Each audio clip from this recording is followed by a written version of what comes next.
I heard my mother use the phrase Homer maxing today. What is Homer maxing? I was called her, I was leaving the gym. I was like, yeah, we're gonna go record. She's like, what movie? I was like, oh, we're talking about the new Odyssey. She's like, yeah, a lot of kids, I guess, are Homer maxing. They're like learning about these stories that they don't remember from school. Was this like a Fox News segment? Was this a Good Morning America segment? Like I love adding maxing to things. But then even things I think I did, like I would say fiber maxing, I've heard someone unrelated to me online use that. So now I think it's dead. But I think usually once your parents pick up on it, that's when rest in You peace. Yeah. you nailed it on the head. Fox and Yeah. Friends yesterday. Homer maxing. Yeah. Yeah. Yeah. So because I was like, where is my like I really hope she doesn't know who Clavicular is. Like she's lived through too much to have to know that too.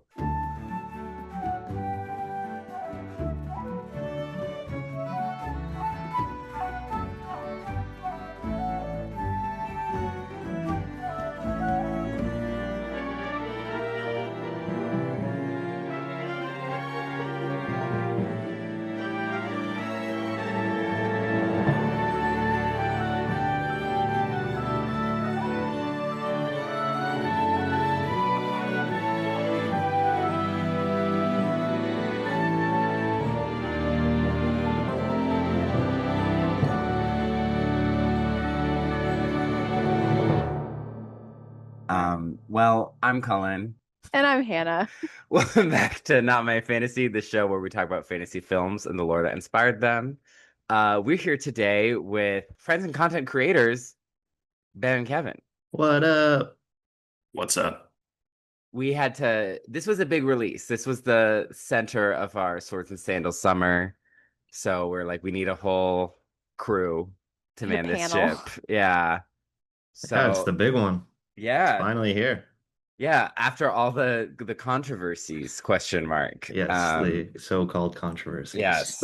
Uh, thank you for coming on for this big Epic. episode. Yeah, this epic, not musical episode. This is the new Christopher Nolan Odyssey. Usually it's like, have you seen this movie before this podcast? Now this movie, we're recording it release weekend. Yes. So I saw it once. Did you see it twice, Hannah? You said you might see it twice. No, I ended up not because I was really tired, so I just slept all day. But, and also once I had my notes down, I'm like, actually, I don't think I need to see this a second time for the pod. But Kevin did. He saw it twice. I have seen it twice. I saw it Friday night and then yesterday with Hannah to get my bearings and get my thoughts straight. Now, did you see Yeah. it in IMAX?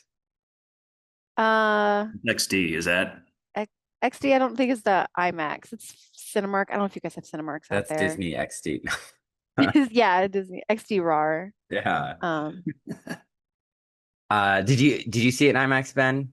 Yes, I saw it in IMAX yesterday at 10 a.m. It wasn't the 70 millimeter. I feel like I'm not strong enough to get those tickets, but I saw it in regular IMAX. That's strong enough. Yeah, I saw a regular at the AMC I can walk to from my house. Yeah, I want to experience a 70 millimeter, but they're so hard to get. It's insane. Like they're sold out for like the next couple of weeks. So I don't got that dog in me to fight for that, you know? yeah. Yeah. No, people are crazy with really everything these days. To Yeah. get to anything is just like an arduous experience. Well, it's wild that they sold out like a year ago. Remember when they like announced it and they're like, yeah, we're selling tickets a year in advance and people already bought them knowing what they were going to do on a Thursday at 4 p.m. Taking the day off of work, I guess. Yeah. Yeah. I I gotta go respect see the it. Odyssey. Yeah. So this is directed and screenplay by Christopher Nolan. Now, full disclosure, I don't know if we've ever talked about him on this podcast. Have we, Hannah? I I don't don't think think so. so. I'm a bit of a card-carrying Christopher Nolan hater. Uh, I think we'll talk about it, but I still think he's talented. Like I think it would be disingenuous to be like, oh, he's a hack, he's dumb. It's like he's a there's a reason he makes movies. He's good at what he does. And there's a lot I did really enjoy in this movie, like especially artistry. Like there's a shot we'll get to that I was like, this is just amazing. So I was actually pretty impressed with this movie overall as someone with a predisposition to dislike it. So Mm. I think that to me is Fair. like that's a testament to the talent behind this movie. You Yeah. know, I know some people love him and he's their favorite director. So I wouldn't say he's my favorite director. I feel pretty neutral on him as a director because there's some movies I don't like, and then other movies I do really like. But I agree that like even if I didn't like a movie, I'm like, well, it still looks really good and it's well directed. Like I can definitely appreciate the hard work and talent behind that for sure. yeah, I will say, yeah, Chris Nolan makes movies that are very nice to look at, that sometimes don't say much, it seems like. Um, but yes, very nice to look at. He's very good at what he does. yeah. This is based on Homer's Odyssey. Homer Simpson's Homer Odyssey. Simpson's Odyssey. This is based on Epic the Musical. I was watching, I was like, did Christopher Nolan listen to Epic the Musical? I doubt it, but I love the mental image. Someone You know, asked Anne Hathaway and Matt Damon if they had. and they were like, What is what's this? the internet? Yeah. Yeah. It was borderline The Wicked, the holding space for defying gravity lyrics. She's like, I hadn't heard about that. And they're just going like, oh, okay. Oh my God. Yeah. But this movie had a budget of 250 million and currently the Sunday of release, 264 million box office revenue. So already made its budget back. Yeah. Wow. And I'm sure it'll be in theaters for a long time, making a good amount of money. So Yeah. yeah. We got a veritable who's who as this cast list. We got Matt Damon as Odysseus, Tom Holland as Telemachus, someone whose name I can never spell. You'll see Hannah in my notes that Telemachus is spelled differently every time. And also we get, I don't know if it's the correct pronunciation, but we get Telemachus as the pronunciation. I was like, oh, okay, that's another way to say it. So there's Telemach. We were saying Telemachus in the epic, the musical episode, But in the and musical, it's they say yeah, Telemachus. So that's it's probably correct. yeah, Telemachus. I need Yeah, to sing it now to get it. yeah, Telemachus, Euryculus. Euryculus, which was the guy's name here. And I was like, all Yep. right. Uh, Anne Hathaway as Penelope, Robert Pattinson as Antinous. I saw the drama recently, so I really just see that man. I'm like, oh, I hate you. Wonderful actor. Lupita Nyong'o in a dual role as Helen of Troy and Clytemnestra. Samantha Morton as Circe. John Leguizamo as Eumaeus. Zendaya as Athena. Charlize Theron as Calypso. John Bernthal as Menelaus. Hamish Patel as Euryculus. Bill Irwin is the performer for Polyphemus. Elliot Page as Sinan. Benny Safdie as Agamemnon. This is a huge cast. You got Mia Goth as an evil maid. Travis Scott has a cameo as the bard. Yeah, that's who I'm listing because there's just so many people and I just be here listing names. But yeah, huge cast, great performances, at least in my opinion. And I guess we can talk about the controversies now. So people believe Black people were not invented in this mythical time.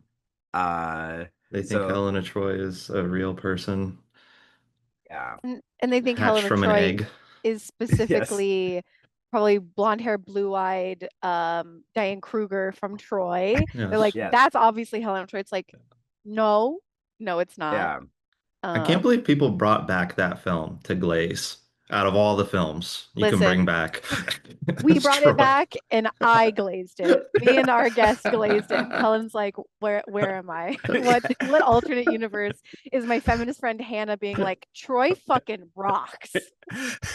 uh I mean, it is Troy is very fun in hindsight. Yeah. But yes, people But people bring back movies to Glaze. Like, was that yeah, last year that we did the whole Snow White, yeah, whatever? And people were like, "Wow, we remember when Kristen Stewart was perfect as Snow White?" And it's like you hated her then, yeah. and it's like we just do this thing where we're like, "Oh, that last time was so good. Why is it diverse now?" And it's like, "Well, Yeah, you hated the previous version right. too." Yeah, and I think for at least the American consciousness, unfortunately, this is probably just a spiritual sequel to Troy. I did write in my notes that despite Cullen's best efforts, a lot of my understanding of the Trojan War does come from the movie Troy.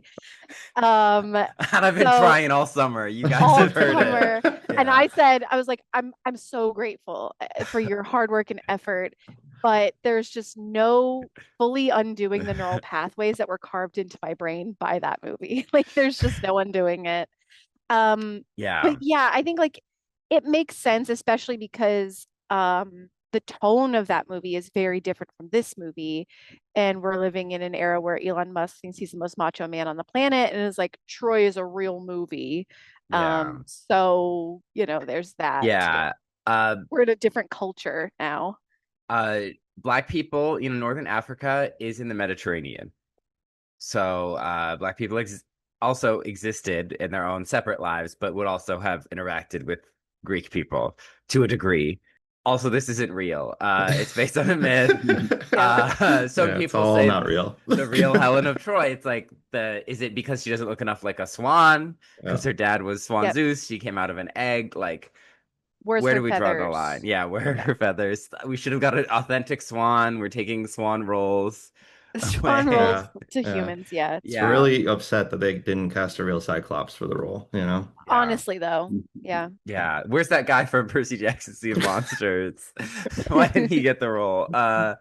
Yeah, it's wild. Also, people said Elliot Page was going to be cast as Achilles, and Elon Mm, Musk and everyone freaked out. yeah. Which they're still saying, like when the movie's out, The like movie's Yeah. they're out. still saying it. Uh, he's not playing Achilles. No. Yeah. And even if he was, sure. I mean, we know I'm also an Achilles hater, Yes. but I don't hate Elliot Page, but I'm sure he could do a great job as Achilles. Maybe there's an extended version in which he plays a dual role, like Lupita Nyong'o did in this movie. Yeah. He's actually Achilles too.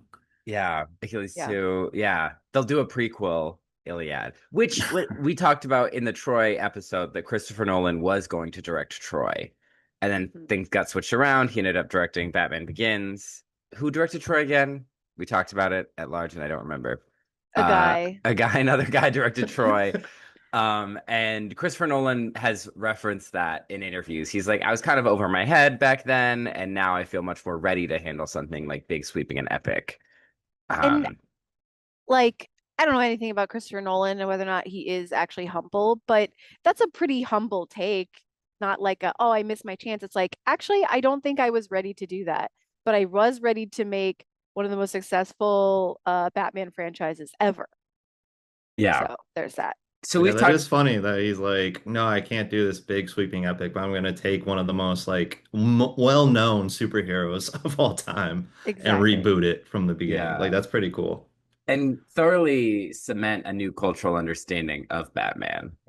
I think Yeah. that franchise is pretty instrumental in how most people see Batman. As you Yeah, can see yeah. in the Lego version of Batman is The the ultimate test of culture is the yeah, Yeah. Lego. the Lego version. Yeah. I can't wait to see the Lego Odyssey. So we've talked about the Odyssey quite a bit. Again, our epic and musical episode, we deep dived. It's this by this guy Homer from The Simpsons.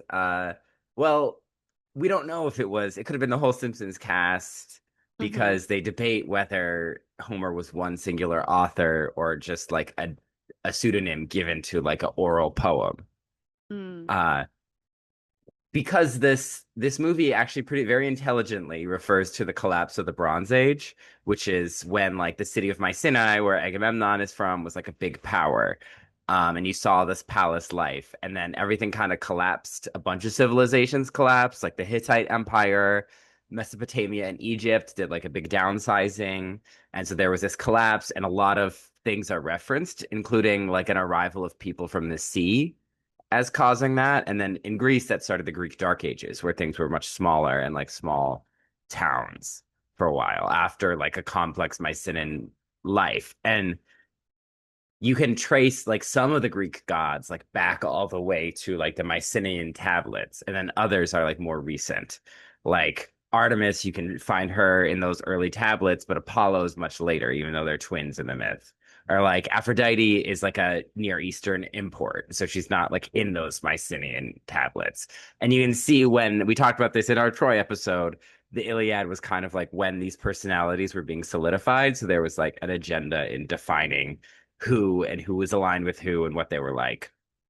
Um, so yeah, this movie references the sea people and the collapse of civilization and the loss of writing, which both feels relevant to today and a fun way to kind of blend in history with the myth. And like people say that if the Trojan War happened, it was most likely in this Bronze Age period. So I thought that was clever.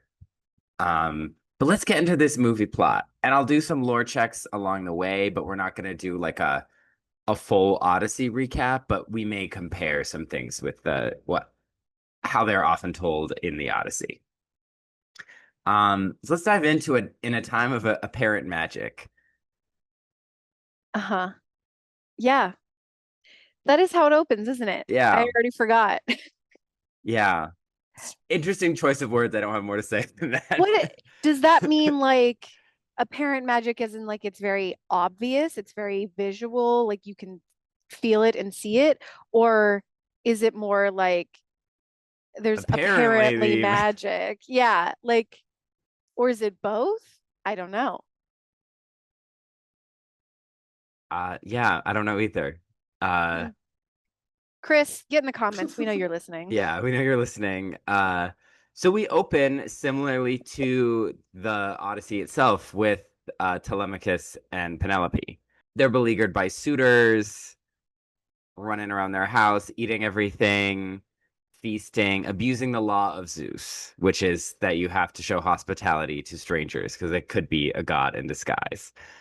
And Telemachus is helping the beggars, taking care of the old dog, because Odysseus has his old hunting dog that's 20 years old because he's waiting for his return, which is from the Odyssey.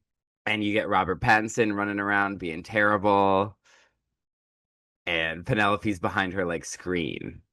And when they start doing the song of Troy, she's like, "Not that song. Turn it off."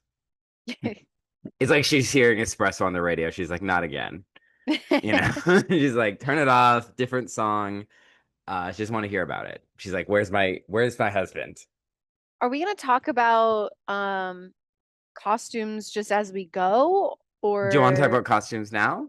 yeah, so I went into this movie with a comment from Cullen. One of the only comments he gave me was too many jogger pants. And so I was looking out for the jogger pants the whole time, but didn't really notice them until we get to like the war and they're like on the ships and stuff. Yeah. But loving Robert Pattinson's skirt. Love. Love to Yes. see his knees. Well, because we can have a villain wear a skirt, and maybe Yeah. Tom Holland sometimes. Yeah. But I okay, let's get into the costumes. These are all historically accurate. I mean, I was again, there. Yeah. I don't care about historical accuracy really, but it's just like I think we're getting into everything. The costumes to me represent what I typically dislike about Christopher Nolan is that I find him to be a man with a very limited imagination as reflective of American masculinity. Um, and through the Batman trilogy, he kind of codified American masculinity for a lot of people. But like, we can't imagine a man not wearing pants, Right. even though that society was like, pants are barbaric. Like, Mm. your Northern Europeans wore pants, and they were like, those hobos, like, they were like, that's disgusting. So it's like, but so I don't know if it's his audience that he's pandering to, or his mind, to be fair, or his collaborator's mind. But it's like he can't comprehend people not in pants, or it's like we're trying to like, it's like Iraq War inspired costuming, which made me think of the Taron Egerton Robin Hood. Yeah. And like these are cultures, like Robin Hood was literally like European culture. This is also European culture, just like not Christian. And so it's like this is the slightest cultural sidestep. Like this is just a slight variant on mainstream culture, and like we can't expect audiences to follow. Like we have to put men in pants because we can't imagine men wearing like armored togas. Well, there are quite a bit of skirts. I think they were mainly just like in the background characters. So, one like funny story about this shot at my work on the lot. And what was really funny is we all knew it was the Odyssey, but like everyone was like, we can't say it, like we can't let anyone know. And so what they did was they made all the extras wear black trash bags over their costumes, but it was only their torso, so we could literally see their skirt and their sandals up there. And so like that was totally exposed, and there were just a bunch of people walking around being like, "We can't tell you what's in this movie," even though like half of them all had gladiator sandals and skirts, and like there was just a loose black trash bag over their torso to try to hide what movie they were. I love that. That's a That's great so story. goofy. Oh Yeah. my gosh. Yeah. I mean, that's Yeah. there were some. And so like later Tom Holland's in a more traditional garb, and I was like, all right, it's just like a peeve of mine. But that's more of a peeve when we get to like the religion stuff. There are Mm, some things where I'm like, again, like I don't know if it's like we can't expect audiences to like take the step, or if it's like he can't imagine it, to be fair. So I give him that. But I think that's my main takeaway of Swords and Sandals month is that we really think our audiences are dumb and like can't get essentially Greek mythology, which is like a very basic cultural sidestep. And so I think that's why we're doomed to like have people struggle to understand any culture that isn't mainstream white Western culture because we think they can. And obviously a lot of movies prove that people do get that. But for whatever reason, we're like, no, we got to dumb it down. Um, and so that's what to me the pants represented. I was like, thanks for ugh. coming to his TED Yeah, Talk. that's my Yeah, TED Talk. yeah.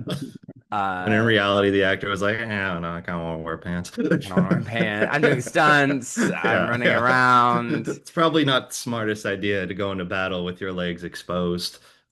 Yeah. I mean, Homer loved talking about Menelaus' thighs. He did that quite a Mm, bit. Yeah. So yeah, they're being overrun by suitors taking advantage of the laws of hospitality, which was a big thing in Greek culture, is called xenia, which was like their hospitality uh laws that like when a guest comes in, you have to treat them with safety, you got to feed them, you got to take care of them, and then the guest was supposed to respect the host by not overstaying. So by overstaying and by being rude, they're also breaking the law. But that's mm, harder to like right. approve because it's more just like a soft cultural thing. And it was this idea that they could be gods in disguise.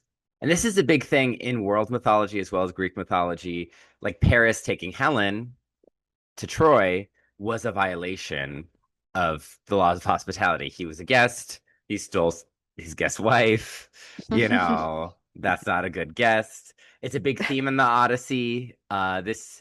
This character does not feature in this or Epic the Musical, but the whole Princess Nausicaa, where he like washes up in her kingdom and she like clothes him and they go to her court and they take care of him. That's like a big thing, is they're like being hospitable, and that's why they're so admirable.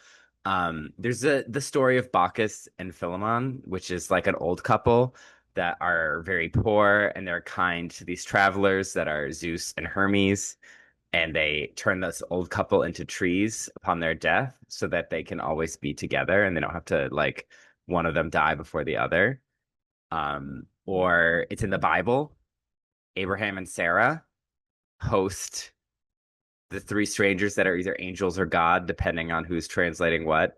We talked about Jason and the Argonauts. Jason gives Hera a ride over the river, and that's why she becomes his patron.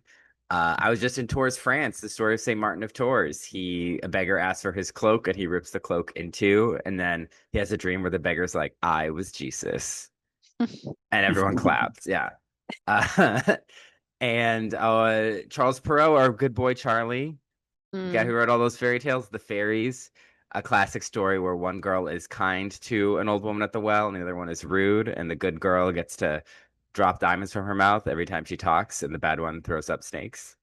Ooh, yikes. Yeah. Or Norse mythology has a story of Heimdall, the Watcher, who goes to different houses, and based on his treatment by these couples, he like creates the Nordic class system, based on like who was best to him. Interesting. Yeah. So this whole concept of like gods in disguise, tale as old as time. Beauty and the Beast. He's rude to the old woman, gets Yeah. cursed. Yeah. Wow. I So thought for sure that the beggar in the beginning was gonna be Matt Damon because it's like it's in Magic in the book where he like described where he conceals himself, and so I was like, we're getting another Saving Private Ryan, Matt Damon like transformation, and I was very wrong. Yeah. I did think that at first because he's like, oh, you Yep. have like Athena's eyes, and that Yeah, is a thing in the Odyssey that Telemachus welcomes a wanderer who is Athena in yeah. disguise. Hmm. So it's like, you can add twists even in a story that everyone knows. And so that is like a great thing about this movie is you're like, oh, I don't know which way this is gonna go. Yeah. Antinous is also keeps saying that he was gonna go to Troy. But he didn't. He got bone spurs. He couldn't go. Yeah, his flat feet. Yeah. And we also get Penelope is like, Telemachus, you're a child. You can't string your dad's bow. You're trying to tell me what to do. Like, I love you, but you're an idiot. Uh, I mean, I'm summing up a lot because it's a long movie, which did Yeah. not feel. There are only a couple times where it actually felt long. There's like two moments where I was like, but overall, this movie did not drag to me. Yeah, Hmm. 100%. Just kind of flew by. Wouldn't say it flew by. It was definitely very long, and I definitely felt that, particularly in my butt and back, even though I was in one of those reclining seats. I think it actually goes by faster than Oppenheimer does. I think Oppenheimer is very much a slow boil, but this I feel like has a lot more. Obviously, it's more Yeah, action packed. So, because I mean, that's the most recent yeah, Nolan film that came out, right? yeah. Was before this. So yeah. Yeah. And the Odyssey is a huge epic story. So it's I'm like not if doing another epic counter. I'm not no, doing it. That was uh, awful. so it's like if you're gonna do a 3 hour movie, it should be about something like the Odyssey. Exactly. Yeah. That's what a great point. That's such a good point. I think everyone who makes films should take that in stride. Yeah. Like if it's gonna be 3 hours, do a story that justifies Do three the hours. Odyssey, literally the Odyssey. Yeah. Uh Penelope is like, yeah, the sea people are coming, society's collapsing, the law of Zeus is collapsing, and then we get they say, oh, treat others how you would be treated. And this is where I'm like, so we're just gonna pin drop the golden rule Golden in rule. here. Like people get what you say, oh, like be kind to strangers or whatever. Like we don't need to just drop a Christian phrase for people to get this. I, That pissed me off. You say that and people would miss it. I But or I'm they would like, shame them for missing ruefully, it. Make them get it. well, that and like, or ruefully misunderstand, like purposefully, like misconstrue it. Yeah. We can't pander to the idiots. AI I is taking know. You're right. over. People can't. We before AI. We were reading at a sixth grade level as a country, and I'd like to at least keep that. I'd like to at Mhm. least keep sixth grade level.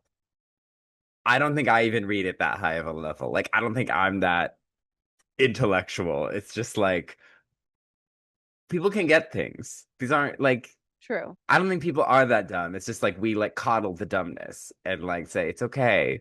Don't don't expand your brain. Yeah, to make these blockbuster movies accessible as possible, they do have to bring them down. Yeah. But I think this is the idea of be kind to strangers because they could be a god in disguise is understandable enough. I think Yeah. that is a basic concept. A lot of people have seen Beauty and the Beast, a lot of Yeah. people get that.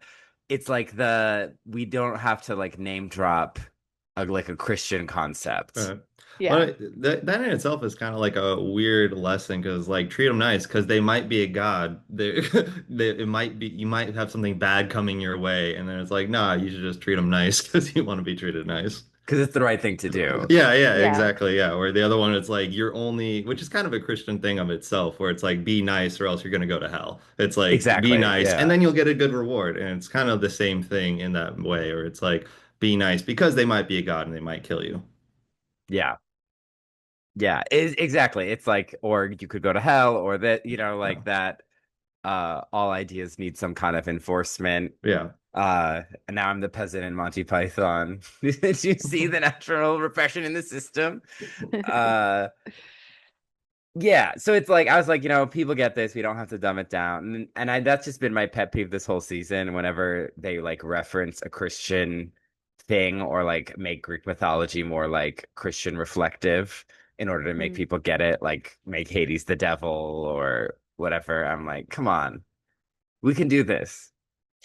We do this. We study Greek mythology in middle school. If we can't get this, then how are we supposed to get like move to things that might be more complicated? Yeah. Uh, we also get a classic romantic Christopher Nolan scene. Mhm. I love the wife is alive this time, so she's not a dead wife in the white sheets. The sheets aren't even white. This is what I call Yeah. growth. The, but it's a great scene where they're together and he's talking about having to go on this quest or have to go to war, and she's like, "Let's just run away." Like he's like, "No, we all kept the oath," which they don't mention, but in the myth, Odysseus came up with the idea for the oath that we all have to stand by Helen's husband because he was just trying to get this all done with. Mm. So it's like truly everything he planted as a clever trick like comes back to bite him. Uh, but he's like, marry someone else to keep yourself safe. And she's like, I don't want to. Uh, so they talk about the idea of running away, chasing the sun. She gives him her Athena brooch Mhm. to keep. Odysseus right now, he's talking to Athena on the beach. Mhm. Uh, he's confused. He's picking up driftwood. And Calypso's like, buddy. She's like, stop eating the lotus flower. And he's like, oh, it's yummy. And she's like, please stop. Let's have you remember things. I can't see you like this. Yeah. Uh, I wonder whether it was the final straw before that where she was like, I gotta get this guy off my beach, man. Yeah, because before, like, they spent so long together, and now all of Yeah. a sudden she was like, all right, we need this dude to get out. Like, I want him out of my house. It's like the longest one night stand ever, where Yeah. she's finally trying to get him out. And she I just saw the want to know what beard. triggered that. Yeah, the beard reached that level where she's like, Yeah, I can't do this this dude is looking anymore. unkempt. Yeah. Yeah, what was it? Is it Toilet is seat it that up? like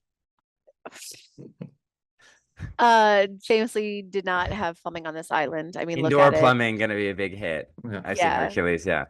Achilles. Um, yeah, that is also a good question. Like, what was it that made her realize that she needs to like help him get better? Because she was, I mean, we find out later that she was using that to help him stay calm while he like healed and recovered. But like, what was the thing that she's like, oh yeah, what was it? Athena showing up? She doesn't see Athena, Yeah. Well, right? right, but was it that like because he says like I saw her on the beach or like I just talked to her? Is it she's like, okay, yeah, he's getting to a point. Yeah. Yeah, I mean, I feel like maybe it was just like compassion for her. Mm, She's like, he's never gonna be fully happy here.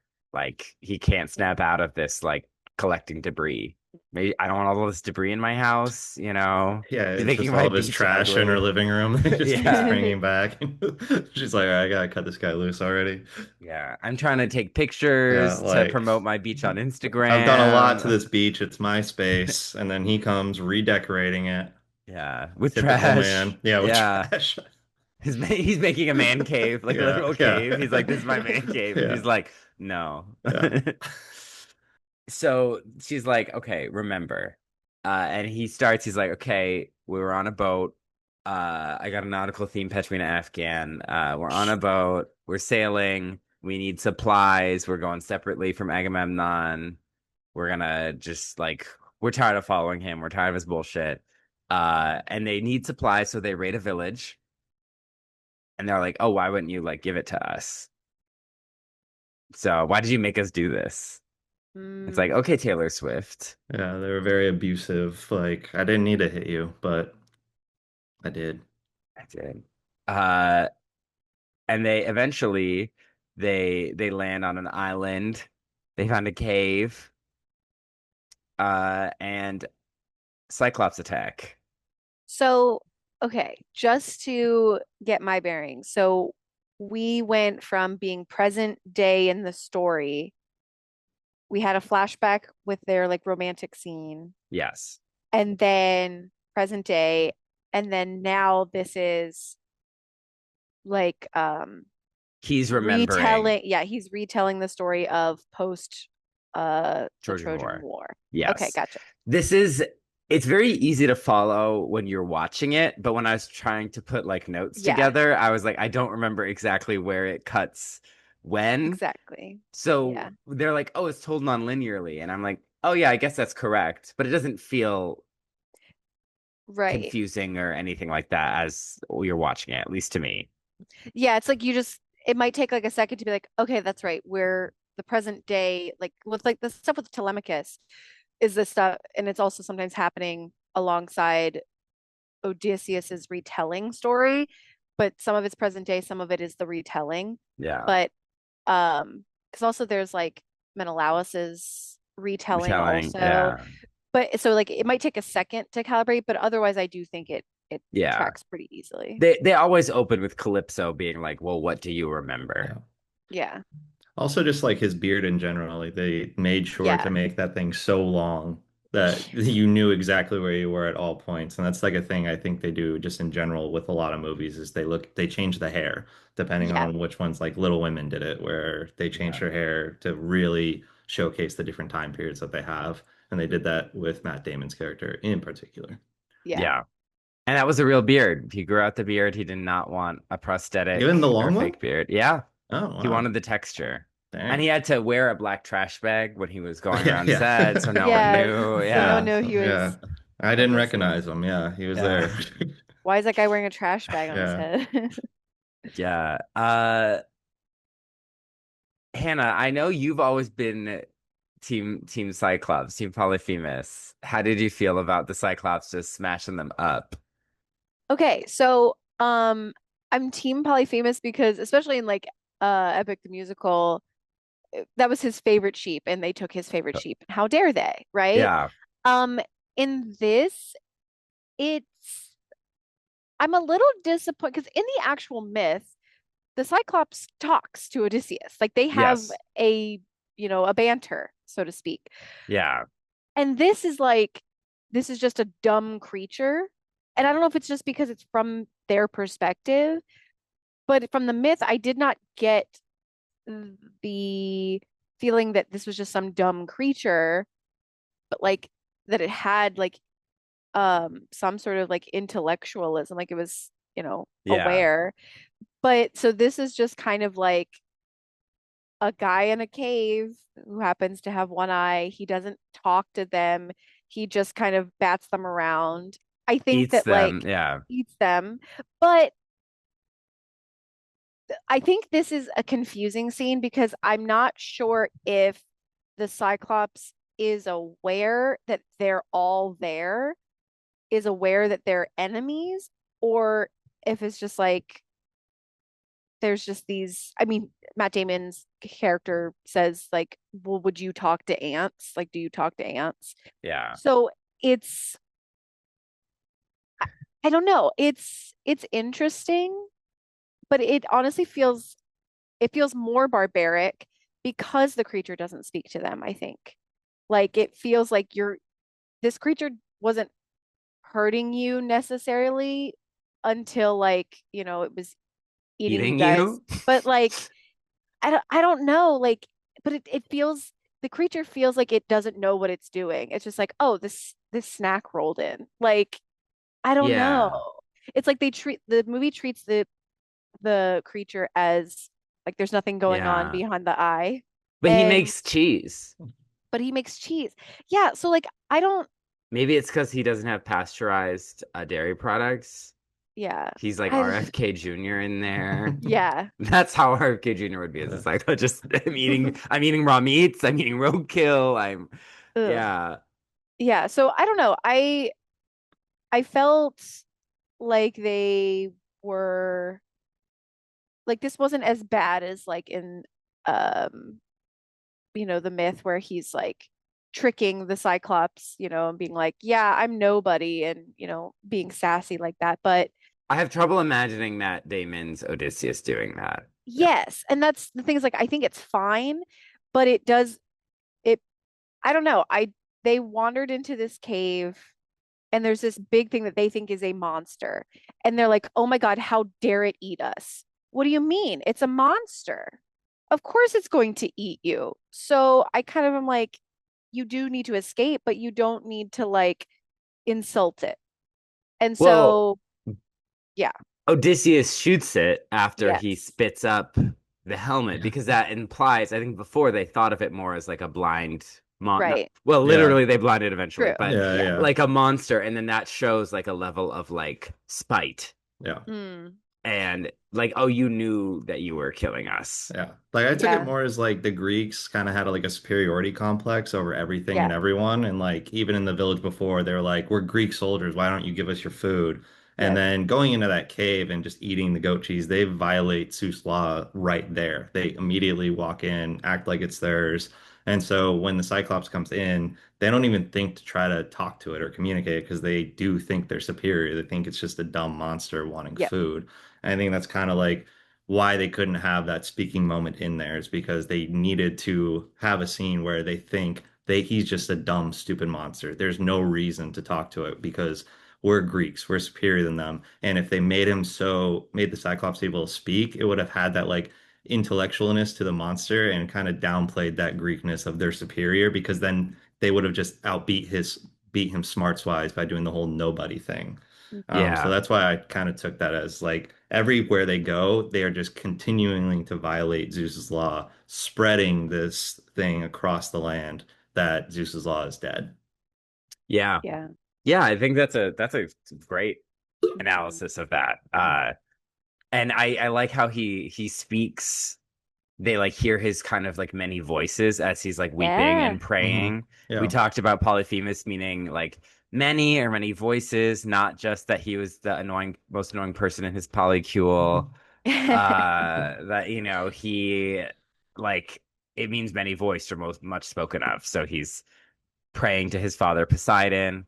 Uh, I and like the creature's design, because something I realized was I don't know that I've seen a Cyclops where the eye is like sideways as opposed to like how Mhm. our eyes are, yeah, right? And so I was Yeah. like, oh, interesting. And like its nose is kind of like messed up too. It's like kind of crooked. It was an interesting design. yeah. Uh, and so now they're like stuck in the storms, and they're like, oh well, that was Poseidon's son. I heard Mhm. him say it. Yeah. So obviously, like Poseidon's mad at us, and he's like, "You're just superstitious. I'm not saying sorry." And they're like, "Well, we heard you pray into Athena all the time," Yeah. which I'm like, "Yeah, valid point." Because he's like, "Y'all are just superstitious," and then Zendaya Athena is there, just like, "Hey, buddy," like she's not saying anything, just kind of looking at him like, mm. Yeah. I also love that they saw a Cyclops, like this huge monster, which we don't know what they've seen at this point, right? They could have like encountered a bunch of these creatures, but there's nothing like that in Ithaca. And then "Yeah, he's like, you're being superstitious, buddy. Those gods don't care. That and they already knew that they potentially were on like the bad path, because that village that they raided, the guy was like, "You don't want to go that way. yeah, You're not going to like what you find." No. yeah." Oh, but it's like the hubris, Yeah, the like he's superiority of them, like whatever. Yeah. yeah. Like I can do it. We're Greeks. Uh, so yeah, this is as we summed up my lore check on Polyphemus. That in the story he does the whole nobody thing. Uh, let's cut to Telemachus. I have to say it right. I got to sing it in my head. Uh, and we're in Sparta. He's arrives at the wedding of the daughter of Helen and Menelaus. And they instantly are like, we want to speak to him. You're Odysseus' son. He's like, we are but humble travelers. And they're like, yeah, sure. They're like, you look like him. And we see that he's like, He yeah, Helen. doesn't. He doesn't look like Matt Damon. No. But good try. Yeah. We see that Helen's face has been marred by her husband. He's like, oh, the face that launched 1,000 ships, now maybe just 500. And you're like, ooh, Yeah. What a diss. what a yeah. A rap lyric right there. Yeah, it's rough. This guy sucks. Yeah, From the very second that you see him, I'm like, yeah, this guy sucks. your thighs aren't saving you. Nope. Well, I Yeah, didn't see John Bernthal's thighs, so yeah. not in this at least. I don't know if I've ever seen them in anything else. He's not in your thigh tracker. As Like, if I who's had one. He's whose not on thighs Wiki have I Thigh. seen? Wiki thigh. Well, I you know what? I know I feel like I need to clarify, at least for our guests, that when we talked about Troy, some of these guys had some pretty short skirts. And I was like, listen, Brendan Gleeson's got great thighs. He Yeah. played Menelaus in that movie, so Um, and he's like, let's talk about Odysseus and the horse. And Helen's like, oh, let's talk about your brother Agamemnon and my sister and how he sacrificed his own daughter before he left and how he came home and he got wrecked. And he's like, we're not talking about that. Let's not talk about that.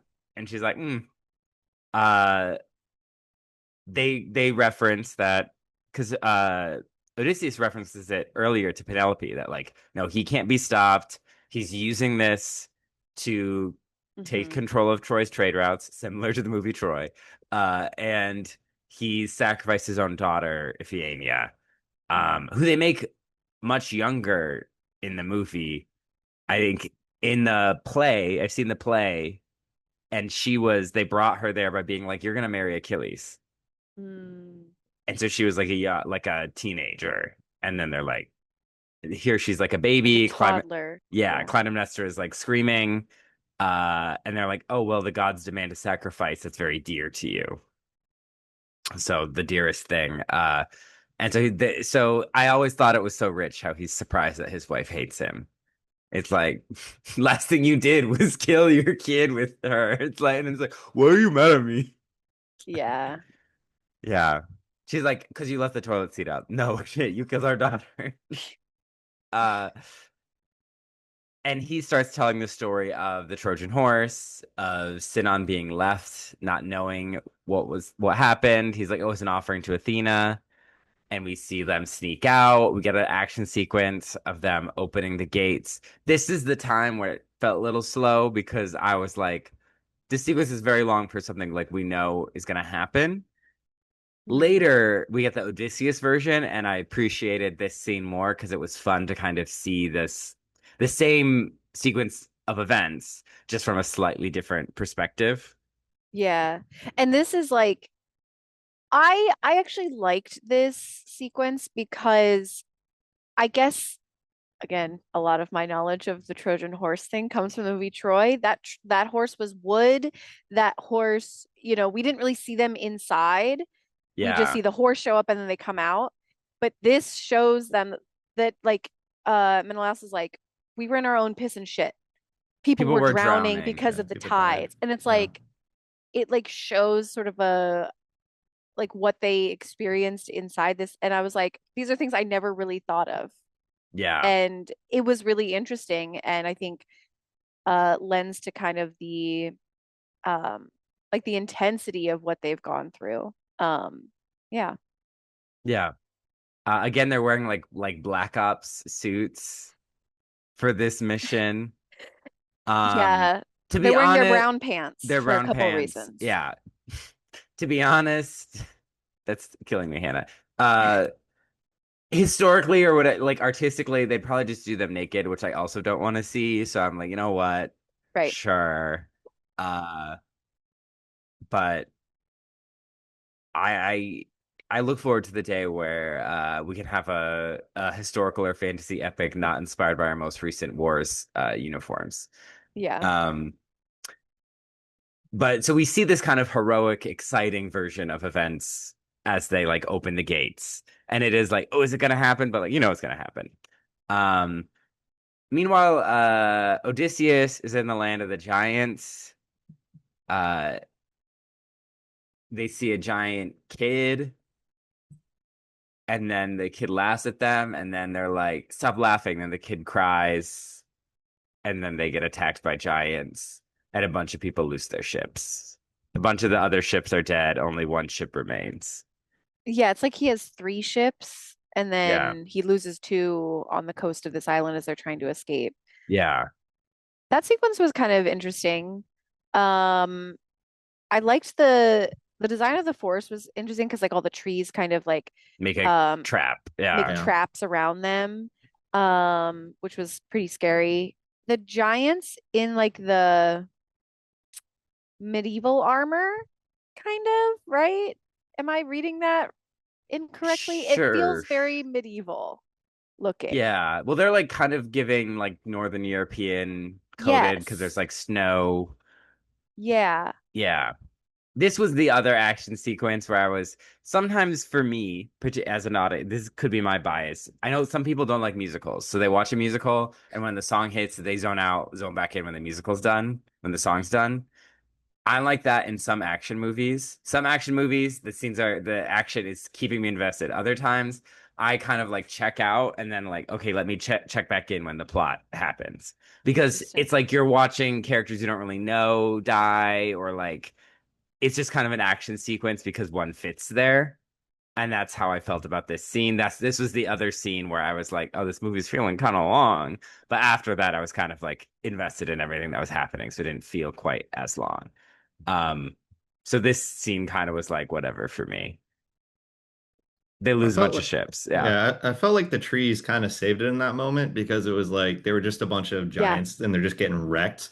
And like there's nothing really more to that in that instance of like Yep. they've seen that before. But the trees made it interesting for me at least because it created an environment that they're totally unaware about. There's no brute force that can save them in this. Like the island itself is beating them. And so like that's where like I kind of wish there was a little bit more of that, where there was a little bit more of the island messing with them and that made it that much harder for them to escape. Yeah. Yeah, I thought it was gonna kind of zoom out a bit and you'd realize the whole forest was designed as like a trap. Yeah, Like that Mm, those trees were like a cage and they were gonna start like cooking them or something. yeah. That's kind mm, of what I thought this was going. Like, oh, they put the kid out as bait. They like herd people into these trees. And we didn't do that. mhm. But one ship survives, and they're like, we got to get as far away. And he's like, we don't have enough supplies, so we got to go like land, like parallel to land. And they're like, what if they have boats? Thankfully, they don't. Uh, That was a Mhm. thing that they kind of hinted at and then they just never followed up with. Like usually in Yeah. any other movie, it'd be like, oh, they're planting something like that, and then they just never did, which is fine. It's just funny. and we get another mutiny as they land on their next island, where they're kind of like, you're gonna stay behind, Yeah. and we're gonna go ahead. Uh, they're like, he's like, is this a mutiny? And they're like, only Yeah, if you want it Euryclus to is be. like, it depends on you, bro, Yeah.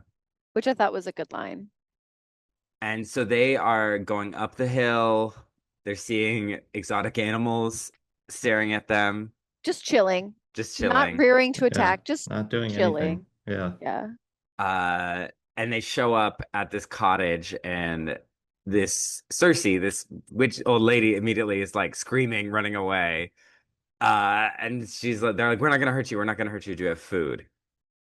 And she starts feeding them. It gets very nasty. We Yeah. get them slowly, nastily turned into pigs. As she's like physically, it's not like a wand wave type thing. She is like morphing their bodies into She's like a their, sculptor. yeah. Yeah. She's like into your true form, little piggies. Like you're a pig, deep down. Yeah, That's who this is you one of are. my favorite sequences. Like it was almost like a body horror movie Yeah. in that one little scene where like they just kept on, especially when she was just like ripping off the hair as Oh Oh yeah. well. yeah. Like it was so well that like I want kind of want Nolan to do a Chris body horror movie now. Like after seeing this one instance of what he could do, changing all these people into like they all went through their own transformation, and then with her sculpting it out, it was just really cool. Like we haven't really seen, at least I haven't seen that before, where they're not just morphing, but she's making them morph into it. Yeah. Yeah. I think the other thing is the eating part. Like you can see them kind of like they're it's like the food is like it's uncontrollable and then Mhm. like it starts choking them.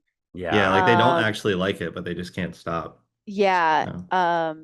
Yeah, it was very, very visceral. I saw it too in that scene. So as Cersei is inviting them in to her home, she asks them to remove weapons, and there's like a field of different like other weapons, and they seem to take note of that, but don't seem at all alarmed by any of it. Yeah. Where they walk in, Yeah. like, oh, why is all this weaponry here? When there's one woman is living in this shack, basically. Yeah. And at the Yeah. same time, Odysseus is, he's like, okay, well, they're gonna go find food. I'm gonna hunt. He's following this deer and he shoots it. And at the same time as like we're seeing the body horror transformation, we also see the deer that he just shot transforms or has been transformed back into a man. And Yeah. so then With a he, good ass. Yeah. yeah, with a great ass. Yeah. Yeah. That was Kevin Costner's butt double. No. Uh Still after all these after years, all these still years. getting work. Good for him. Uh yeah. So he shows up and he's a little more like cautious. She's like, okay, come in, bring a pig. Like, we'll slaughter it. And the Eurylochus pig follows him in, and he's Hmm. like kind of hesitating. She's like, oh, you're not a farmer. And she's like, well, have my stew then. Because he's like, stew's fine. And he looks at it and it's like, and the crow is crowing, and the pigs The are pigs are slamming. banging on Yeah. the door. And uh I mean he's assessing the situation and he's like, where are my men? Did you see them? She's like, I might have seen them, but then they left, like She's like, well, he's like, why did they leave? Their rings. Because hmm he gave one of the people that died in the cave, he yeah. gave Eurylochus the ring to be like, well, remember them with the ring, because we can't bury them. Uh Oh yeah, that's another big thing that's now happened a couple times is they haven't been able to honor their the dead. dead Yeah. in the way that they need to, and so that will definitely haunt them. Mm-mm. So that I thought that was a clever detail too, how he's like, well, why are their rings still here? And she's Yep. like, well, you broke Zeus's law, you brought a weapon in, you brought a knife in. Why should Yeah. I trust you? And he's like, because I will squish this crow that is your sister. Yeah. Hmm. She's like, well, we get along better this way. It's like that's interesting. Uh, Yeah, and she's like, okay, fine. And this is sort of where we get the conversation of like, well, they didn't hurt me, but they would have. And I was just turning them into their true nature. And he's like, they just want to go home. Like yeah. they just, we don't, we just need to go home. And well, that's what he's saying, but she's John Cena. She's like, are you sure about that? Yeah. She's like, I don't think they'll make it home. It's just, and he's like, no, I'm gonna get them home. And she's like, it's not in their nature. Like, she's like, they are pigs and will essentially act like pigs and animals. She's like, you might make it home, but it's the will of the gods. He's like, well, I defy the gods. Like Britney Spears in that commercial, I make my own destiny. Uh, so, keeps coming up. Uh, so she's like, all right, do your thing. And they're like, well, she's a witch because she puts them back. Yeah. And they're like, well, she's a witch. You got to kill her. And he's like, well, your gods gave her power. And it's like, your gods? Y'all are the same pantheon, right? But anyways, I would. I liked the transformation. This is just where I get a little frustrated in that Cersei is not typically like an old crone type witch. Hmm. She's more like an enchantress, sorceress. Like she's like Odysseus has an affair with her. And again, it's like I th Odysseus would never sleep with this old this broad. old hag. No, it's like we like well, a witch is obviously an old lady in a house. Hmm. And it's like that's not really an ancient Greek idea of what a witch is, but it's like what we expect a witch to be. Right. So it's like we have to do like the most expected in that sense. Now, I think the Yeah. transformation is like very unique and different and unexpected, but I just felt like, okay, of course she has to be a crone. But it could also be you have two like enchantress seducers, Calypso and Circe. He wants to differentiate. So Yeah. I have a generous and an ungenerous reading of the Yeah. choice of like, you know what, you're differentiating, you did this other creative stuff, and then part of me is like, oh well, of course you just have to do the most basic version of a witch. But Yeah. This is also like it's their first thing that they encounter where they actually kind of treat like a human and treat Hmm. like that like they're still superior to them. But it's their first time they actually talk to something or they try to, you know, with the Cyclops they did not, the Giants they obviously did not. And so this is kind of the first time that they see someone kind of on their level. And even then, they still treat her pretty terribly. You know, they walk into her house and then right when she leaves, they tackle her to the ground. Yeah. They're like, "No, we're not going to hurt you." Like as like they're on top of her, ready to go. And it kind of just reinforces that like they are terrible people. They are awful. Like they've gone through multiple things just being terrible people. And she's the first one to kind of tell Odysseus what's up. Like, "Hey, you guys are bad. You guys are not great people at all. You guys are pigs." And it's the first moment that I think Odysseus has to actually reflect upon their words. And instead Hmm. of kind of learn from it, he's like, no, fuck you guys. I'm going to defy the gods. I'm still going to do exactly what I want to do, not changing at all. And that kind of yeah. puts him on this path of all of his men still being killed. Yeah, Yeah. he's unwilling. It's like we get later that he saw the barbarity of it, but Yeah. he's trying to take on responsibility on himself. Like, well, I was the leader. They're only in this because of me. Like, Yeah, it's like the stages of acceptance where like right now he's still like bargaining or like in denial where he's like, no, he knows that they messed up at there and it's still haunting him, but like he's still actively denying that there is an issue with what they did. yeah. Yeah. Uh, And he still thinks that he can save them. No. yeah. And He's he's like, like, that's one of the things Eurylochus, he's this holding isn't on. you. Don't do this. Yeah. Yeah. Uh, they go to the underworld, which I believe this was filmed in Iceland. Like Mm, that on makes one of sense. those Iceland just has like the craziest nature. Yeah. So on this like Literally, she's like, find where a river of fire meets a river of ice. And I was like, yeah, that's way up north. Have fun yeah. with that. So they get to the underworld. They have to sacrifice some sheep for some blood for the dead to drink from, which is from the Odyssey that the dead have to drink blood in order to be able to talk and interact. Um, we get the prophet Tiresias. We get Sinan as one of the people he interacts with, and he's like, I trusted you with everything. Why didn't you tell me about the horse? That was the plan. And he's like, well, you couldn't know. Like you had to You have had to known. believe it Yeah, to believe it. so that you could sell it to them. Yeah. And then also he's like, He's my like, what, you don't think I'm a good actor? yeah, I'm Elliot Page. uh, Literally, yeah. he's like, my dad also died poor and untaken care of. And there's this backstory that we kind of get a couple times of Sinan's family worked for Antinous' family, and Antinous drew the lot to go to the war. And he basically forced Sinan to take it for him, to Sinan Yeah. to Katniss him, but Sinan wasn't volunteering. But he's like, "Oh, my family will just take care of your family," but that was not the case. Yeah. But of course, now Antinous is like, oh my God, I would have gone if I could have, but he was insisting on going in my stead. And it's like, go fuck yourself, Yeah, Robert Pattinson. and he's like, they wanted me to watch over Penelope and Telemachus, and Right. it's like that was a comment Odysseus made Like the dad was like, "Oh, and he can watch after your family too." And Odysseus is like, "Yeah, sure." Sure. Because they're like he was aware of a father's shame and was trying to like cover up the fact that his son was being a little shit. Hmm.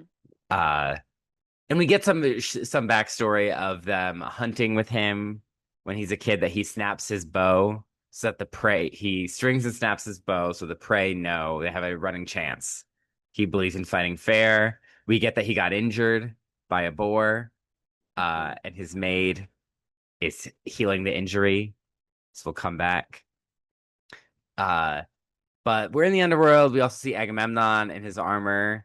He's like, yeah, my wife pretended to be really happy to see me, but she wasn't. She bathed me, made me soft, and then killed me. Her and her lover Lover. were plotting my murder for however many years. And that's just crazy, bro. Uh, You murdered her child. And he's like, be careful how you come home. You may expect a warm welcome, but you may not get one, which is I think is a great way to use that story to influence how Odysseus decides to enter when he Yeah. gets back. Um, and then all the unburied dead come charging for them because they're pissed that you didn't bury them. I did write, of course, no women in this underworld, that he met a bunch of women and talked with them in the Odyssey, but this is Christopher Nolan, so he's already really pushing his female representation. There's multiple female characters in this. So we can't have these people in the underworld. Yeah. He's hitting a quota. Yeah. Our lore check. We talked about the differences with Cersei. Uh, we talked about like the horse is gone into in a lot more detail. Um, honoring the dead when they're being buried is a big part of Greek culture too.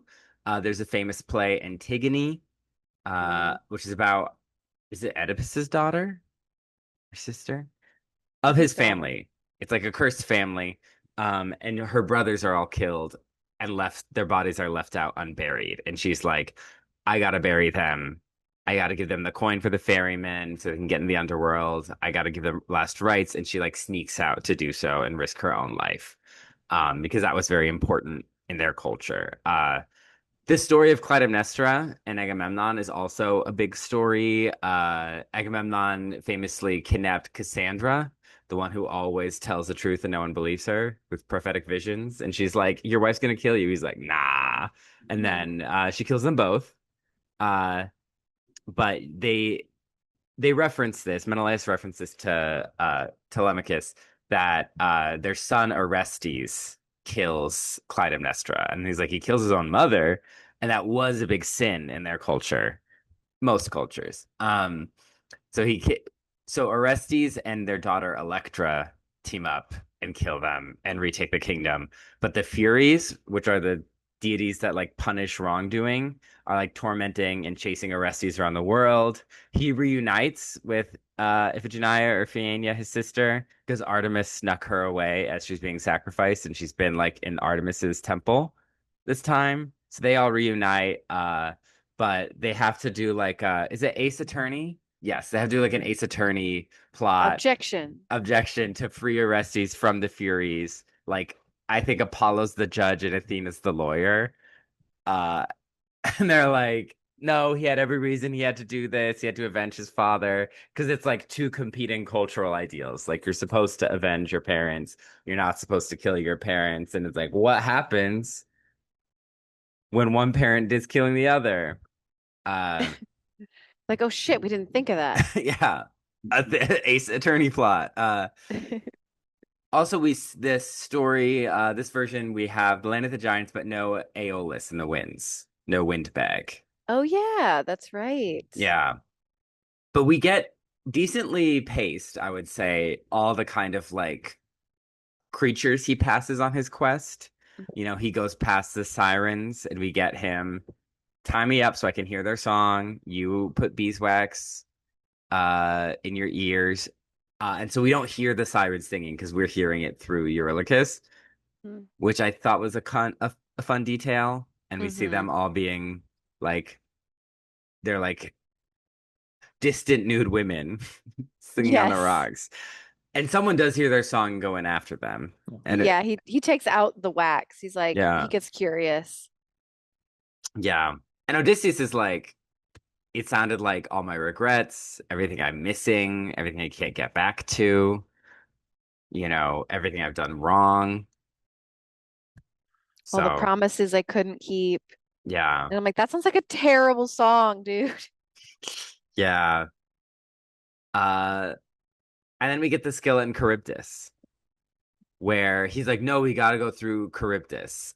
And Eurylochus is like, well, obviously should go through the chasm. He's like, no, we'll never make it. He does like reverse psychology, like they're toddlers, Yeah.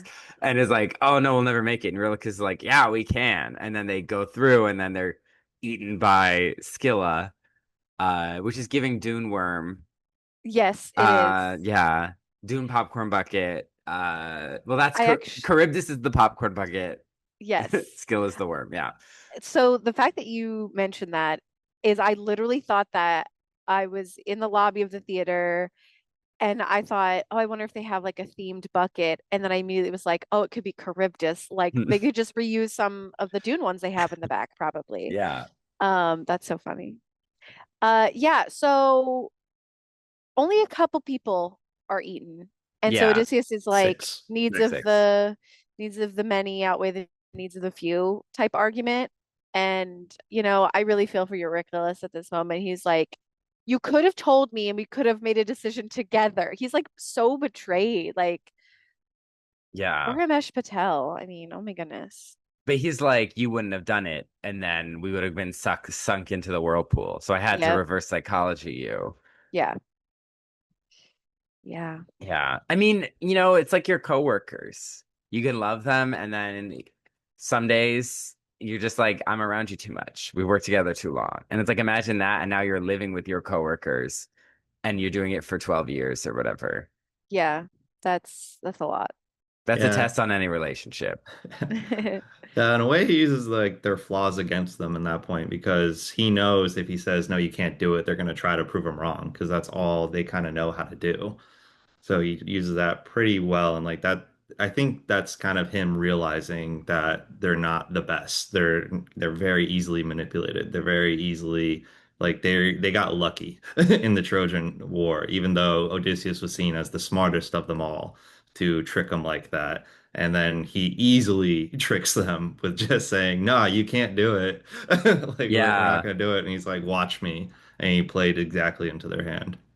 And they're like, we know you're a tricky guy, but you're not supposed to be tricky to Yeah, us. yeah, yeah. They're upset that he did what they did to an entire civilization to them. hmm Yeah. Like what?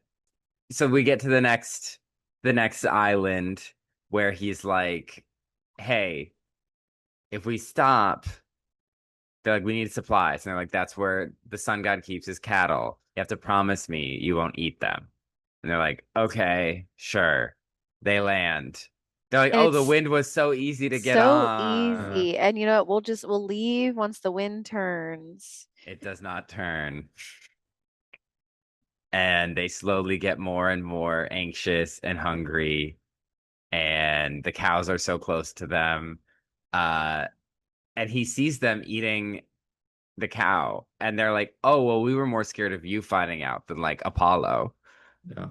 And he's like, yeah, they're fucked. And Athena is like, well, like that was their choice. Like, why do you keep trying to put yourself above the gods and say you can save them? Like, they said they Mm, can't be saved. Yeah. You're not responsible for all their actions. yeah.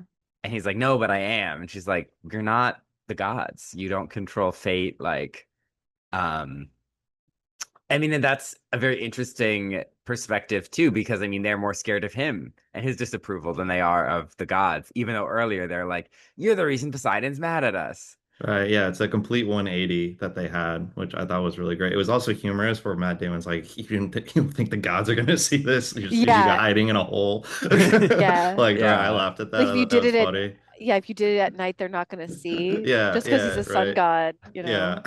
Yeah, but Yeah. it's a good like 180 of like his entire crew where they are so afraid of the gods at the very beginning and they're afraid of messing with them and then at this point they're like I don't care. We're more afraid of you than them, which I thought was cool.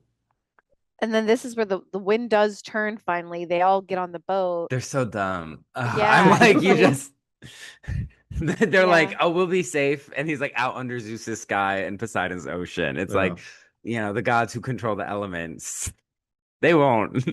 Yeah. These winds could not be a sign from What them. was Apollo gonna do? Give you a really bad sunburn. That would suck. Yeah. But now you're back out on the ocean, like you're done.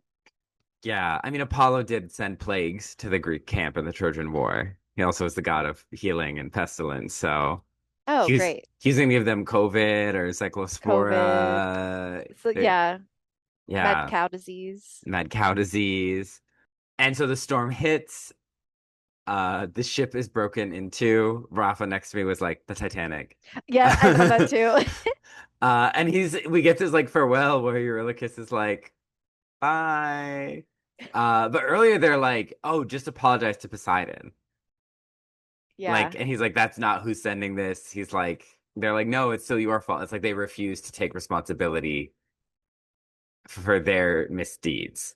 Uh, and so he's washed up on Calypso's island. And so she's like, yeah, you have a family. And he's like, wait, how could you keep me for so long? And she's like, you showed up, you were traumatized, like mentally and physically unwell. I gave you the lotus flowers so you would like forget, so I could just focus on healing your body. And then you seemed so happy, and we were so happy, and I just wanted to enjoy it. Uh, but you can't run away from your trauma forever. Yeah, she's definitely much more sympathetic in this because like it feels like she doesn't see him. She's like, "Oh yeah, great. Now I have someone to hang out with." She's like dragging him up to her beach because she's like, "Well, now I have to heal this person that showed up on my beach." Um, and she makes it clear that she's like, "I did this to protect you and to help you so you could get better, but then you just like weren't getting better. You just wanted to keep going. And I didn't have the heart to let you, have to relive everything Yeah. and deal with that. So And it seemed like you didn't want to go home. There's like a couple yeah, times where I think Athena is like, do you even want to go home? Like he's struggling. We'll get to that later, but yeah, so Calypso's like, it seems like you would rather be here. Like you'd rather put off your problems. But you can't do that forever. It's been 7 years. I have to love you, let you go, like that Haley Steinfeld song. And I'm gonna sit and watch you build a raft. He's like, I'm not ready to go home. She's like, why'd you build a raft then? I thought that was yeah. funny. She's Yeah. like, you're Worst raft 98% done with ever, your by the raft. way. Yeah. Very bad. Yeah. He obviously did not build the horse with Yeah, how that raft was no. coming out. He was just the idea guy. He was not Yeah. the engineer. Yeah. Yeah. Yeah. It gave no other input rather than it'd be cool if we hit in a horse. She's like, you have to just have faith and let the gods decide what happens to you if you make it home. You Maybe that's know? why the raft was so bad. He's Yeah. just Yeah, like, because whatever I do, it You doesn't matter at gotta this point. you gotta Jesus take the wheel. You gotta Yeah. Poseidon take the wheel of this. yeah, no, he literally does like Poseidon take the oar. He literally just like lays Yeah. on his back on the raft and just lets it happen. Yeah. She's like, you have to take your punishment in order to get home. If you really want to get home, you need to take your punishment. Yeah. To face your demons. Yeah, I do wish they had, like, I think in the very first trailer for this movie, they had that big, huge shot of the ocean just like slowly zooming in on him on the raft, and they cut that part out probably due to time, but I do wish they had that moment in there. At that point, what's another 30 seconds, Right. Literally. Uh a quick lore check. Again, this is a very sympathetic Calypso. They never quite identify, is she a nymph? Is she a goddess? Is she a sorceress? She's just Calypso. She's just Charlize. Uh, She's just Charlize on a just beach. like hanging out. She's a beachcomber. She's collecting sea glass. Yeah. So again, usually I'm like, oh, why are we like demythifying it? But I thought this was like an interesting way to handle her. So I was like, you know what? I'll give this to you. Yeah, she is much more sympathetic. I think last time we read that clip, roll the clip. I read that section of the Odyssey where the gods like have the council because Poseidon's out, like Poseidon's ooh, he's out of office. So Athena's like, Mm. let's call this meeting while he's not here. Let's free Odysseus from Calypso. And Did you she's, call it ooh? yeah, that's what I say when I'm That's out of office. I'm ooh. I love Yeah. that. Love that. Uh, and Hermes shows up to be like, you gotta let him go. And she's like, you just hate to see a goddess winning. You hate to see her being a girl boss. Like you hated when Demeter slept with Immortal. Yeah, you hated when Eos did it. Now you're hating on me because I found Yeah. Immortal better than any of you. And Hermes is like, just let this guy go home. And she's like, aren't I hotter than your wife? And he's like, yeah, but I just like my wife. Yeah. So she, again, very different here. The cattle is pretty similar. Uh, the sun god, I think, is at that time was Helios because they only gave Apollo the sun later. Because the Romans were very big into like, let's narrow down the gods. Let's absorb them all into one. We'll just hyphenate the name.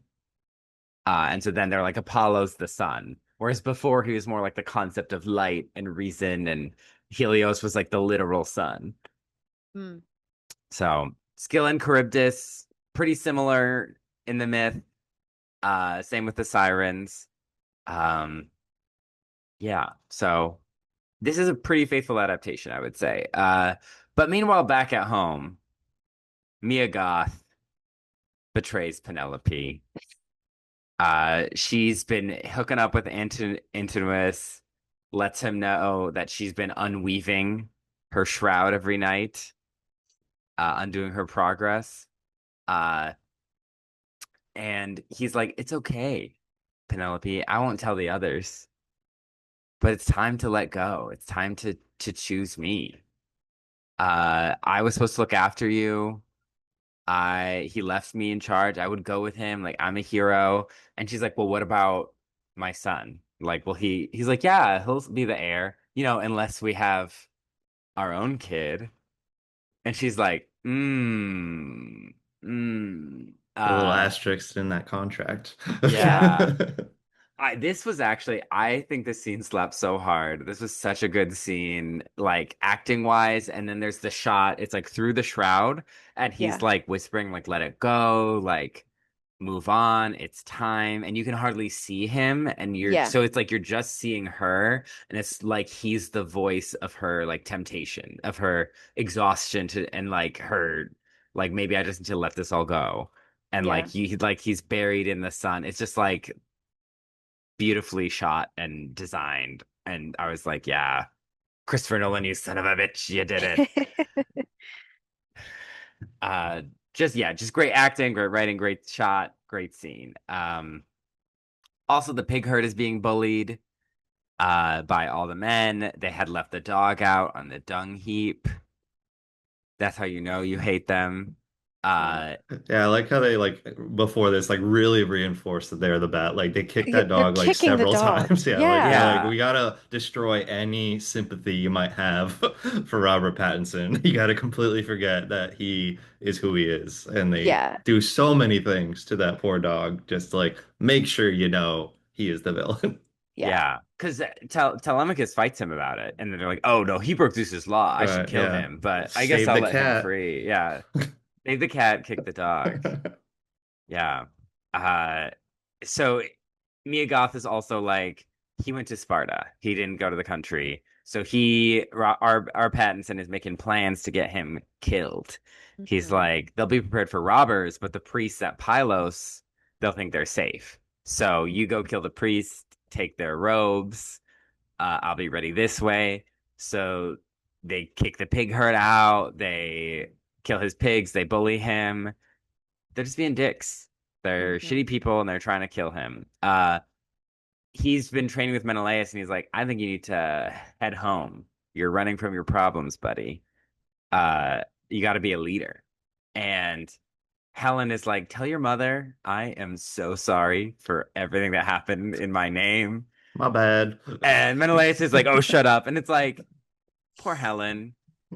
Like, even if she ran away by choice, she did not tell them to all go to war and burn that city No. down. Yeah. Yeah. And I'm just to spoil, Telemachus does not share that message. He No. never tells Penelope, hey, by the way, Helen's really sorry. Because that I think that probably would have Penelope would have been like, we're burning it all right now. Get the Yeah. matches. Uh, because she's stressed and depressed. She's going through it because Telemachus comes back. Well, he's coming back, and Odysseus has washed up. He's like, "Where am I?" Athena's like, "You're home, bitch. Like, this is where you're from." And he meets Eumaeus, right? What's his name? The pig herd friend. And he's like, "What's going on?" And he's like, "Oh, I just got beat up by the suitors. They're trying to And kill Telemachus." because your mace can't really see, he doesn't recognize Odysseus right away. That happens a little bit later where that's like Yeah, confirmed. But right now it's just like he's just a stranger. yeah.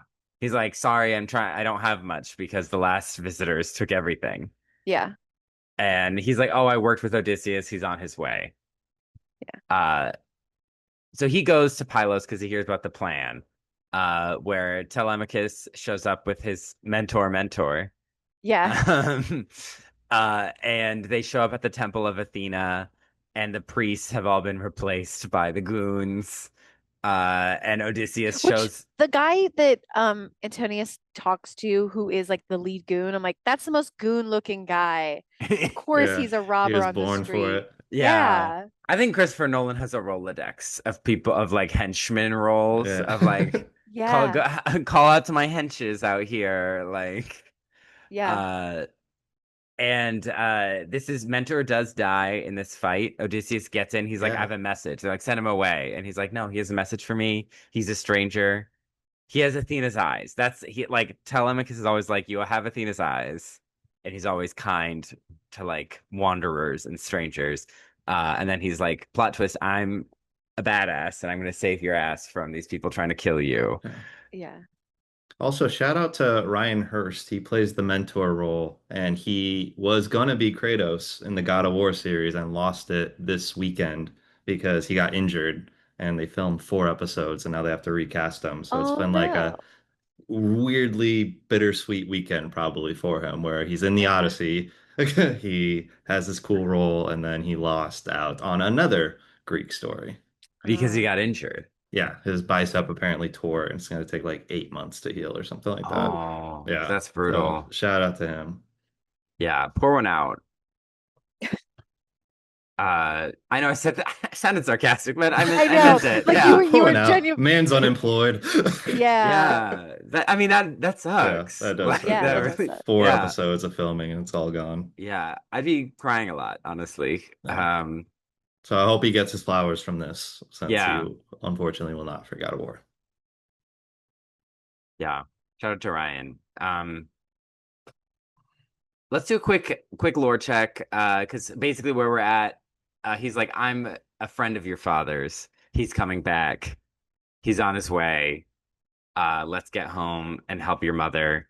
He's like, "Oh, you know my dad? You have Athena's eyes, blah blah." He's like, "Stop looking for gods. Stop like doing all this." I think okay, my lore check. We already talked about Orestes. The fact that Helen regrets things. We talked about how she's like, "Oh yeah, I loved Odysseus. I helped him out when he stuck into Troy." And Menelaus is like, "You were taunting us when we were in the Trojan horse." So that like different narratives. Helen is still remains so ambiguous as to was she happy to go with Paris? Did she miss Kidnapped. Menelaus? Was Yeah. she kidnapped? Is she just playing along now to survive? And that's so many women, actual historical figures, not just the mythological Helen.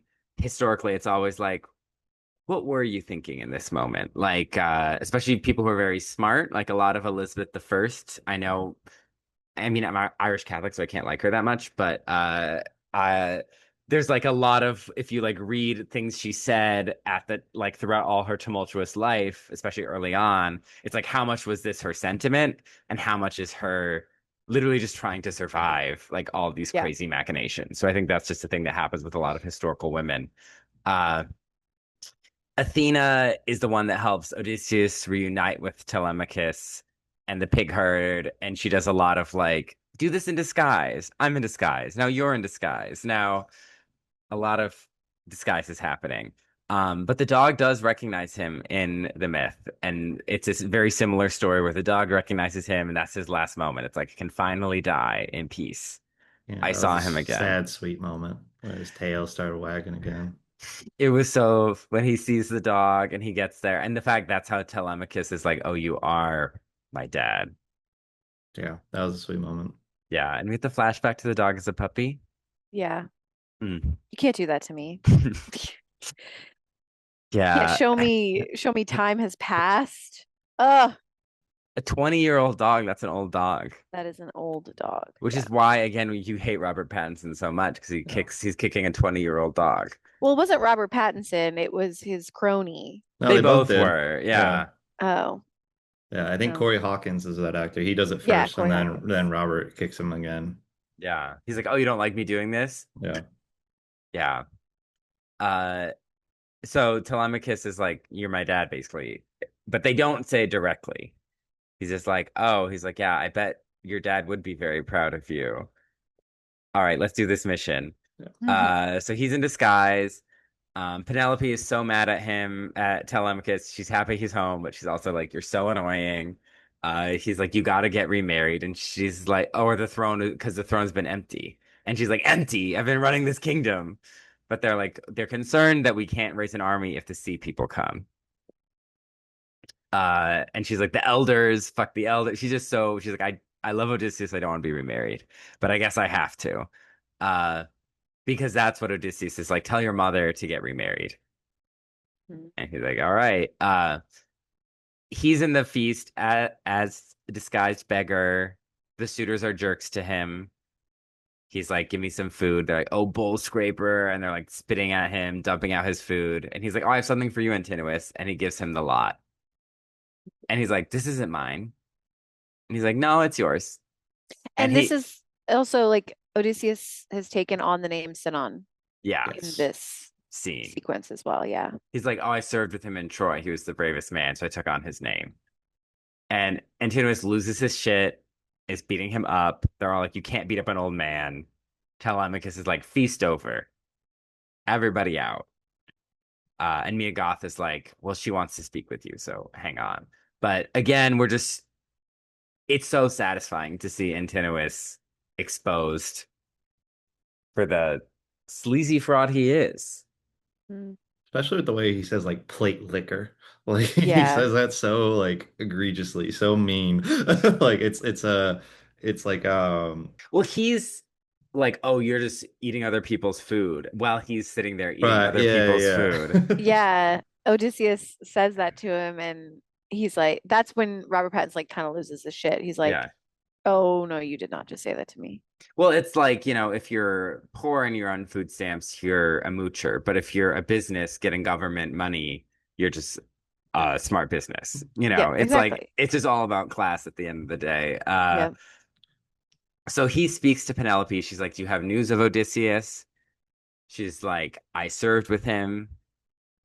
Because they're like, she can tell, and your Emmaus can tell if stories are fake. That's mentioned early on. Like they can tell. But she believes these stories. He's like, "Yep."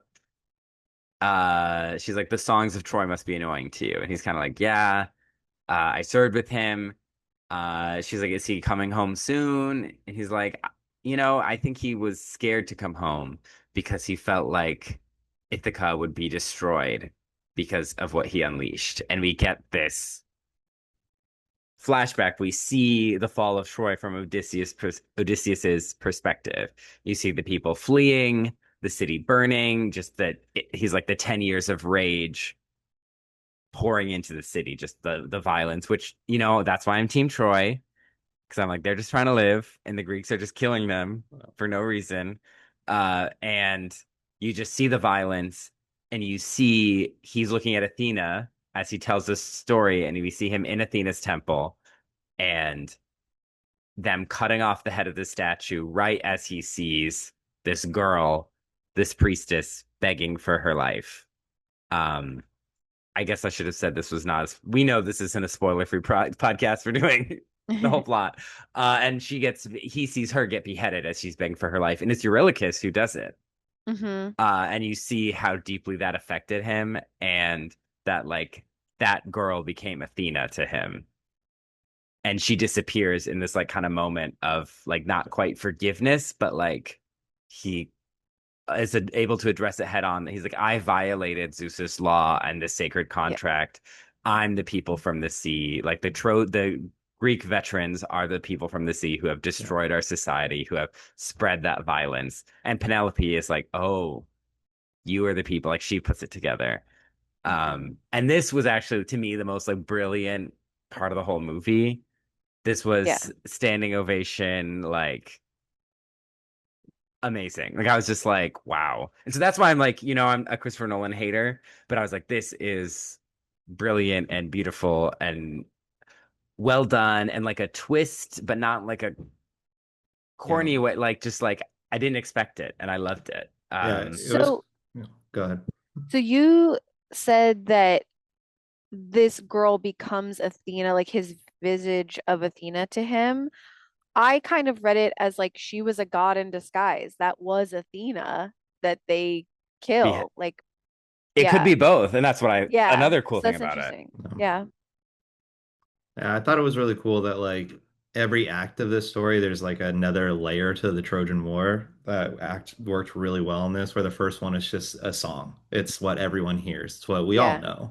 And then in the second part, it's like, no, it was an actual war. We were in this horse for so long, and it was more of like the like warfare, how smart it was, and it was a different perspective from there. And then the third act here is a full on they killed a the lot of innocent brutality. people. Yeah, they did some terrible things where they haven't really shown that perspective in that whole movie about it, where they kind of really come to understand that they are the bad people in this scenario, where all throughout the Song of Troy, through the John Bernthal retelling it, they're the heroes, and now we finally get they were the actual villains of the story, which I liked. Yeah. And he's wandering around in the celebrations, just kind of like shell-shocked, literally, is Mhm. the term that they use later in history. But like, he's like, oh, everyone's celebrating. And I'm just like, oh my gosh. Yeah. Uh, and he has the little pendant of Athena. Well, he gives that later. But this is my mythology nerd gripe, is I'm like, Athena's always in armor. That's like her most basic character trait. She came out of Zeus's head in armor. Like that's how you identify an image as Athena and not Hera or Aphrodite or someone else. But I was like, this twist, so her like enrobed statue Yeah. matches like the priestess and who he sees. I was like, that was worth it.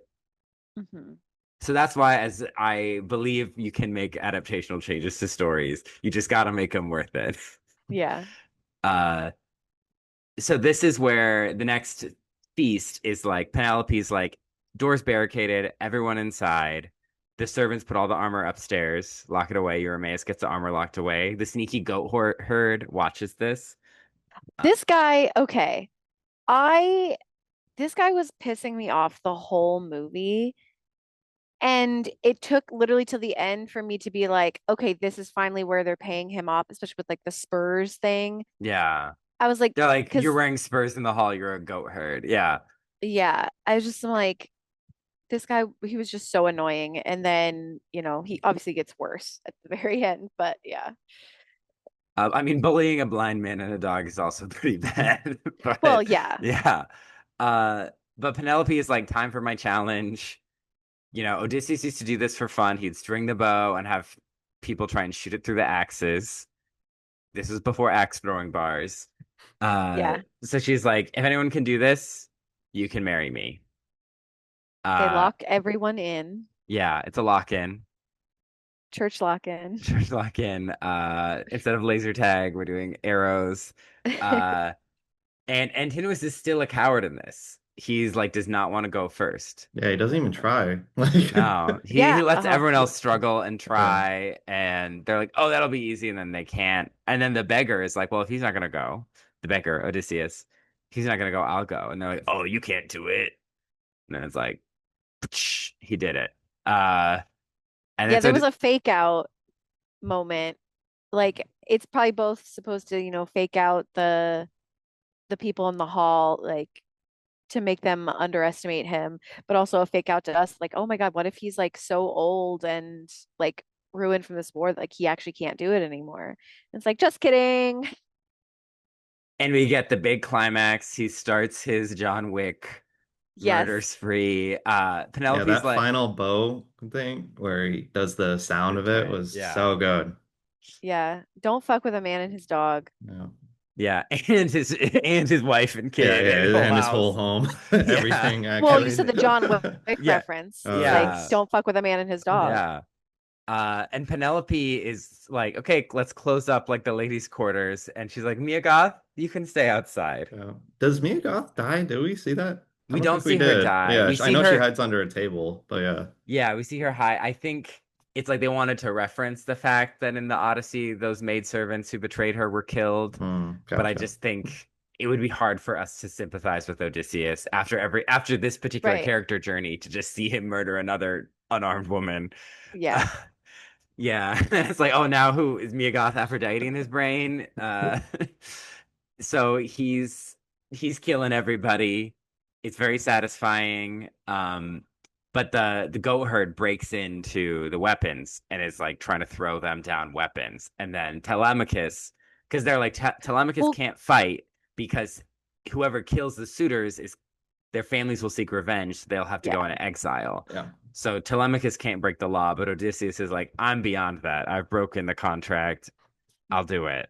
Well, that Uh, guy, that goat herd, your mace locks him in there and then he busts through the floor. Very yeah. creative. I was like, Yeah. oh, he's done. Like his storyline's done. And then all of a sudden they just like go through there and he starts Yeah. busting through the floor. And then Yeah. Telemachus fights him, and we get this long fight sequence, and eventually he kills him.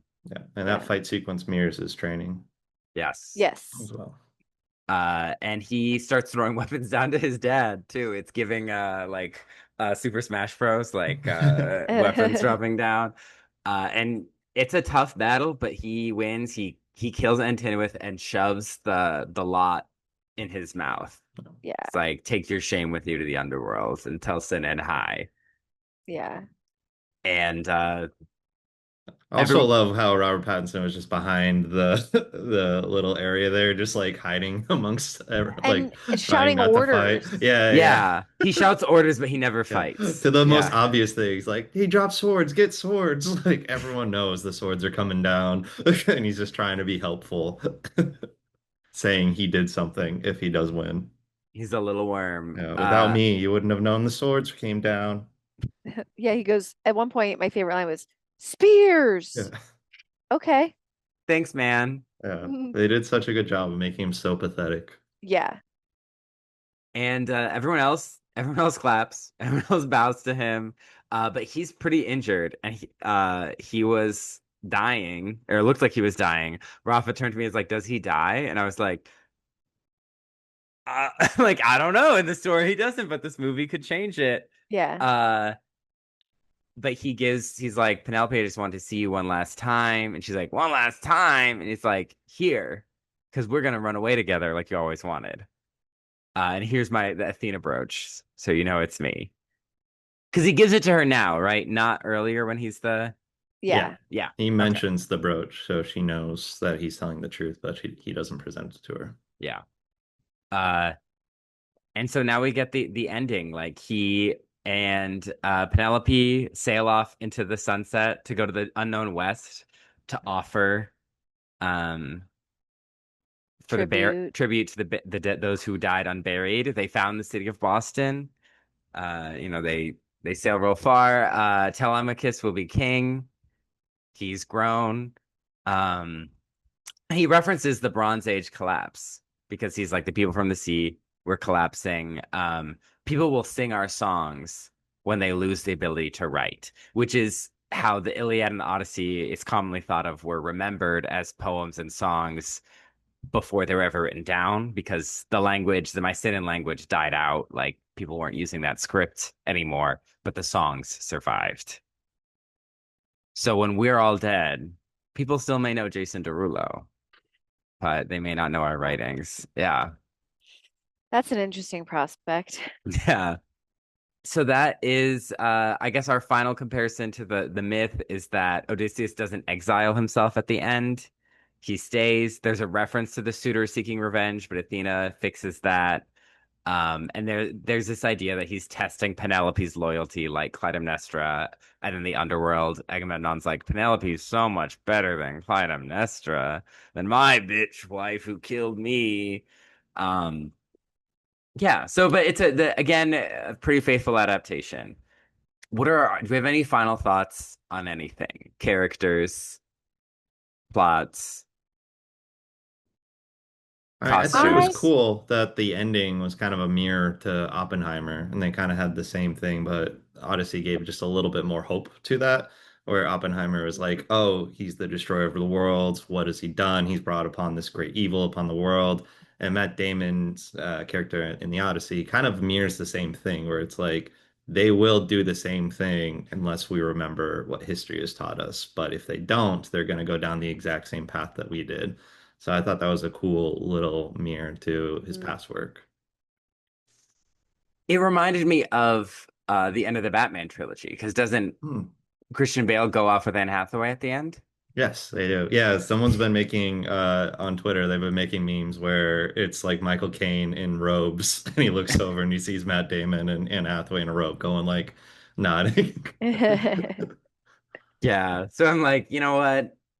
Your happy ending is riding off into the sunset with Anne Hathaway, Christopher Nolan. I get it. That'd be Who's mine too. isn't? Yeah, Yeah. that'd be I'm mine like, too. sounds great. I would have made that journey back way faster than Matt Damon would, just saying, you know. Yeah. Anne Hathaway's there. Yeah, way faster. Hannah, do you have any um, final? I have like a couple things that I haven't quite figured out what it is, but I don't know that I actually liked Anne Hathaway in this role. Really? And I think maybe a couple other characters sometimes feel this way. But last night I kind of came up with the fact like it feels sometimes like she knows she's performing, so her performance is performative, that she knows she's in this epic story. And like I feel like I can see that. It doesn't necessarily feel naturalistic. I didn't really love every moment of her performance, but I think overall the performances were really good. Loved John Leguizamo. Um, Yeah. it's easy to forget that he's a great dramatic actor too. So that was really awesome to see him. I thought the Mia Goth stuff was completely underdeveloped. Not that I needed more story, You're but I'm like, this like, movie needed another hour. it just did not like pay off. I don't know. I'm sure there's stuff on the cutting room floor Oh yeah. with them, but it just like it felt like what was there was kind of like, I don't know, like she could die or she couldn't. Like I don't really care. And I also was like more curious about Robert Pattinson's relationship with her and how that would be like juxtaposed with the way he treats Anne Hathaway's character. I thought that would have been interesting. I don't know if I like John Bernthal in this. And also everyone being so upset about Lupita Nyong'o is like she was barely in this movie. Yeah, I think she Like had 5 minutes altogether with so her it's combined roles. so it's like okay, I'm so glad that Yeah, it everyone was three or wasted five. Someone all that figured it out. Yeah. energy. It's like it's crazy. Yeah, it was Elliot or Lupita had three or five, either Yeah, one. Yeah, it was one of The those. the scene though where Clytemnestra kills Agamemnon, like that scream, great. Oh like the yeah, that theater Yeah. scream was jumped. It was insane. so powerful. So like 5 excellent minutes, but five Yeah. minutes. Yeah. Yes, And yes. also playing two different roles. Yeah. So pretty cool. But my last note will be that Tom Holland at the end. Like we talked a little bit about costumes and stuff, and I Yeah. was very forgiving and gracious, Unlike me. Yeah. but I hated that crown. It looked plastic. It was too far down. I didn't like it. No. And that's all I have to say. I think crowns are really hard to do. Yeah. I think in costuming, crowns always kind of often look kind of weird. The Mhm. Yeah. only crowns I really like in a movie, I feel like Narnia had some good ones. Yeah, especially the crowns that like they have to build up to something, you know? Yeah. And when you Yeah. get to that headband, it's like there's nothing more you can do with it. Like no Yeah. matter how you stage it, it's just kind of gonna look weird because it doesn't inherently look that great. Yeah. They're great on villains. Like Yeah, I think of a lot of Yeah. great villain yeah, crowns. But a hero Agamemnon's crown. Black Dark Knight armor, like Onyx armor was Yes. cool. I liked how his helmet looked like a spine. Yeah. It was Uh cool. yeah. I yeah. also like how they used his helmet to shade his face completely. Like we don't actually really see his face ever. And I thought that was Yeah. cool. Yeah. Yeah. I didn't know it was Benny Safdie until Kevin was like, yeah, did you know that? I was like, Yeah. nope, didn't notice. Yeah, That someone was I so saw funny. someone say like they purposely hid his face because he's such a goofy individual that he would have lost all of his aura the moment you saw his real That's so face. funny. And I so like Yeah. mean, they use the helmet and like the staging to purposely hide it just because he naturally does look like a nice person. yeah, right. It's got Yeah. soft features. Yeah, Yeah. yeah. Yeah.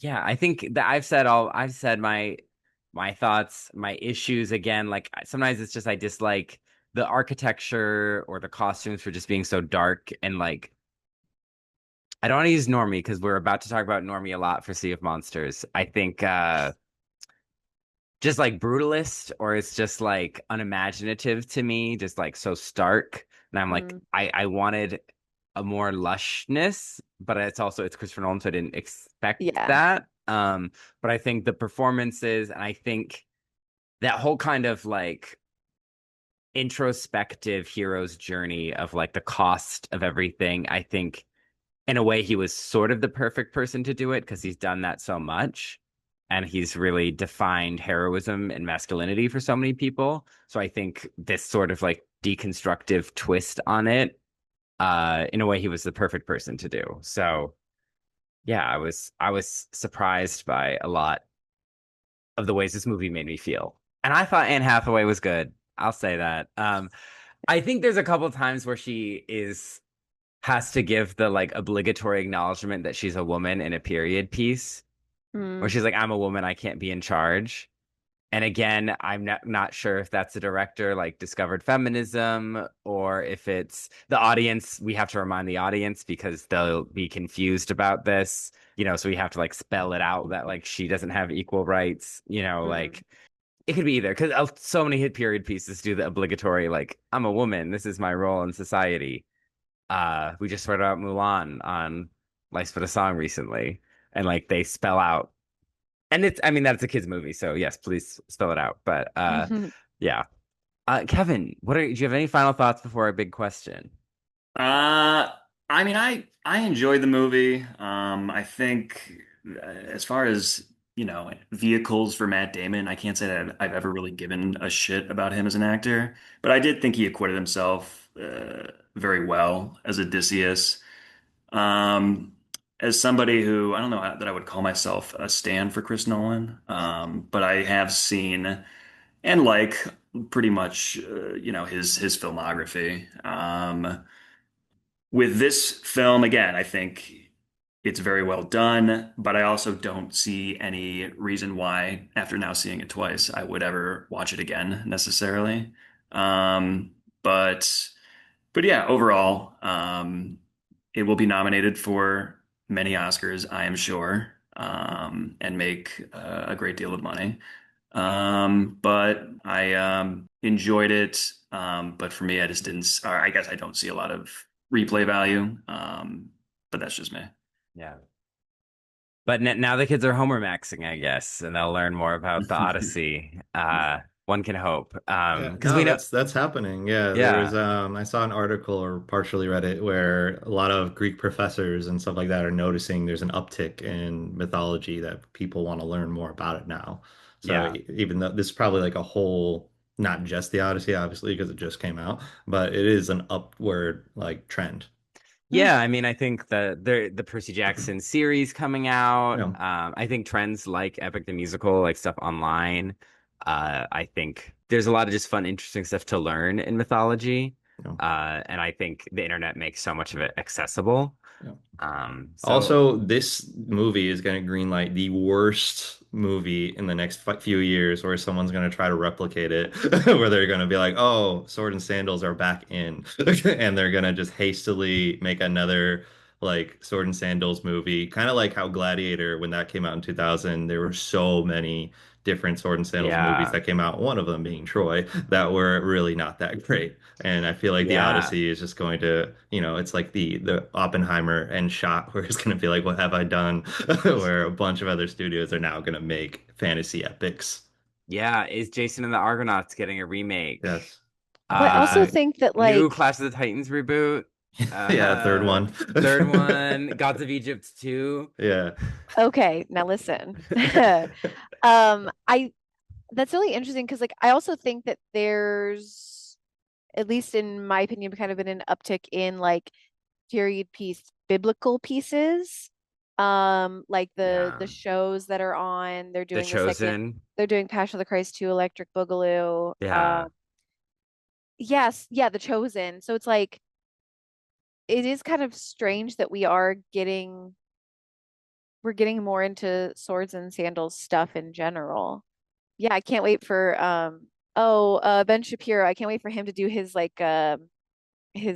far right version of this story. Yeah, Oh the wait, never Pendragon mind. series. Yeah. They decided that they can't make movies. Never mind. Well, they don't money. The Pendragon series that did not make money, right? They're No. people. I think it pushed them into bankruptcy, or Yeah. like they're getting there because they realized how Mhm. expensive it is to make stuff and how hard it is to profit off of Yeah. it, Because especially no with a one wants to streaming watch it. show.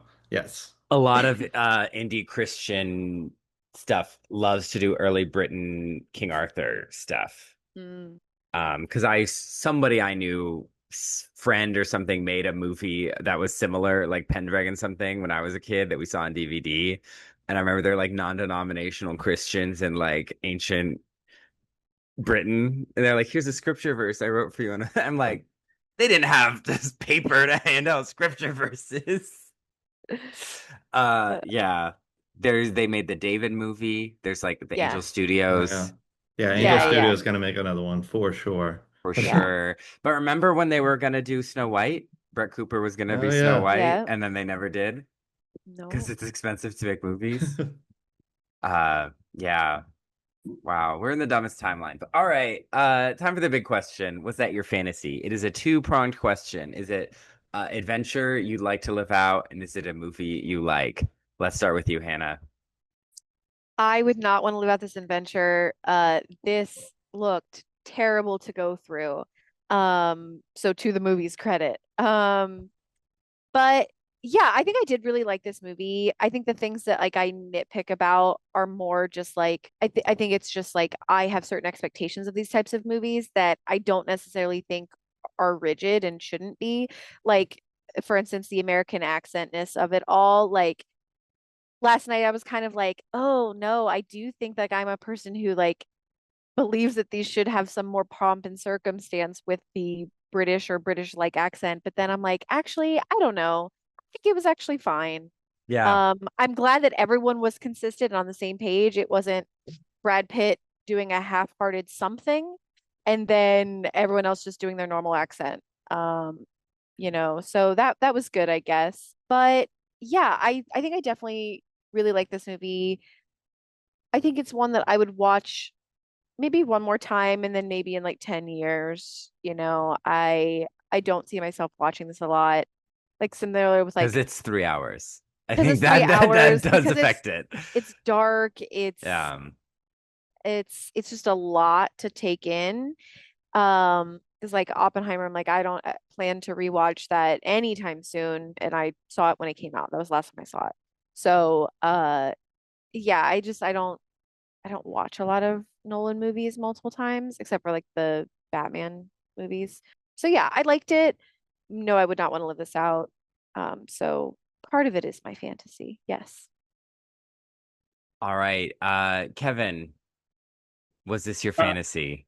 I would have to agree with Hannah that it would not be my fantasy to be stuck traveling for 10 years, although I wouldn't mind 7 years on an island with Charlize Theron, I suppose. Yeah, there But, you go. Yeah, that's not a bad fate. but yeah, again, I think I kind of jumped the gun a little bit earlier there, but I mean, I enjoyed the film. Again, having seen it twice, I think I got from it everything that I was going to take away from it, as far as the themes and sort of this, hubris of man and defying the gods, motif that was running through it. So yeah, I did enjoy it. Again, good performances. Would have to agree with that. So I will also say it was partially my fantasy, but not my entire fantasy. Okay. Ben? I would never ever want to live in the Odyssey. Ever. Nothing about it sounds good. Nobody has a good life in this, even if you're at the top. So I would never want to be a part of this. This is not my fantasy. Love the movie though. Cannot wait to see all the special features about how they made it. Like it's already come out that the Cyclops was partially practical, if not Yeah. mostly. So I'm excited to see all that stuff and then dive in more because you're going to have such more of an appreciation about that after seeing it. So I want to see all that stuff first and then do a rewatch. I agree with that too. Yeah. Yeah. I would say if this is not my fantasy in that I would not want to go on the Odyssey, especially in this version of Greek mythology. I have such a complicated relationship, but I'm gonna say this was my fantasy. I did like this movie. I think there are things that drove me crazy or I didn't like, or things about like the whole Christopher Nolan ethos and aesthetic that just rubs me wrong. But I'm also aware of like when that's my personal issue. And I think there's just you really, because people like to judge movies they haven't seen, and you really do have to see this whole thing because by the end I was just so won over. And then the more I've thought about the movie and all the layers to it, the more I appreciate it. Like sometimes we talk about something on this podcast, I'm like, oh, maybe I like that too much. And then the other times we talk about it, I'm like, I like it more as we discuss. So, and I think just also like people are talking about the Odyssey and exploring these stories, and I think it's always good to expand people's horizons. Now, do I hate when they say the gods help those who help themselves and just like plug in a modern phrase with an ancient Greek gloss? Yes, I hate that. But they're not, this isn't the only movie to do that, so it'd be unfair, I think the Athena twist is what really like just sealed the deal for me. I love a what if God was one of us moment. Um, Great. So yeah, I'll say this was my fantasy. So that was we have one more Swords and Sandals episode. We got Percy Jackson's Sea of Monsters with Overly Sarcastic Productions coming up, our final voyage. But this is my last Toga episode. So let me just, Oh my God, just getting I've got layers. naked. Yeah, I've I love how already, you're ending this series with Percy Jackson and the Sea Monsters. yeah, what a finale. Yeah. We've gone through the Clash of the Titans. We've done Troy. We did Prince of Egypt. That's Prince where we of started. Egypt, yeah. And we did an erotic gay thriller from the 70s about Saint Sebastian. We've done the whole Mediterranean, but All roads lead to Percy Jackson all and roads the lead, Sea of Literally. Monsters. Not even the yeah, first. not even the first one. Yeah. I'm not fully stripping because I've already done one shirtless episode this season. Oh, where did Kevin go? He was like, I'm not staying He's around. like, I'm He's done. like Percy Jackson talk. Nope. Maybe his internet went out or something. Yeah, I can. He said his laptop just died. Well, Ben and Kevin in absentia, thank you so much for joining us for this episode. Yeah, thanks for having me. You have a lot of stuff to plug, a lot of content about movies and stuff. So where can our listeners find you? I talk movies and TV on TikTok, Instagram, and YouTube at bend_316 if you want to check that out. Yeah. Check him out. He's got great stuff. Yeah. And Hannah, where can they find us? You can find Not My Fantasy Podcast on Instagram. We're at Not My Fantasy Pod. You can also, if you're listening to us on Apple, please give us a 5-star review. Let us know what you love about the pod in your little comment. This will help us find other awesome listeners just like you. And if you're listening on any other platform, head over to Apple anyway and do that, or Google Podcasts, whatever. And then, yeah, if you are watching on YouTube, hello, you can Smash that like button, like that Cyclops, smash those guys into the wall. And comment below did you like this movie and your thoughts on the joggers? Did you appreciate the joggers or not? Yeah, I mean, listen, I forgave it. I was like, Yeah. It's it okay to not give a shit. because it would be egregious if they weren't speaking as contemporarily. Like I think the script is both contemporary and still has a little bit of that pomp and circumstance. But I think that if it was like the full 9 yards and then they had those joggers, I'd be like, unforgivable. Yeah. It fits the tone. That's fair. Yeah, and you can find me on Instagram at Cullen Ever After.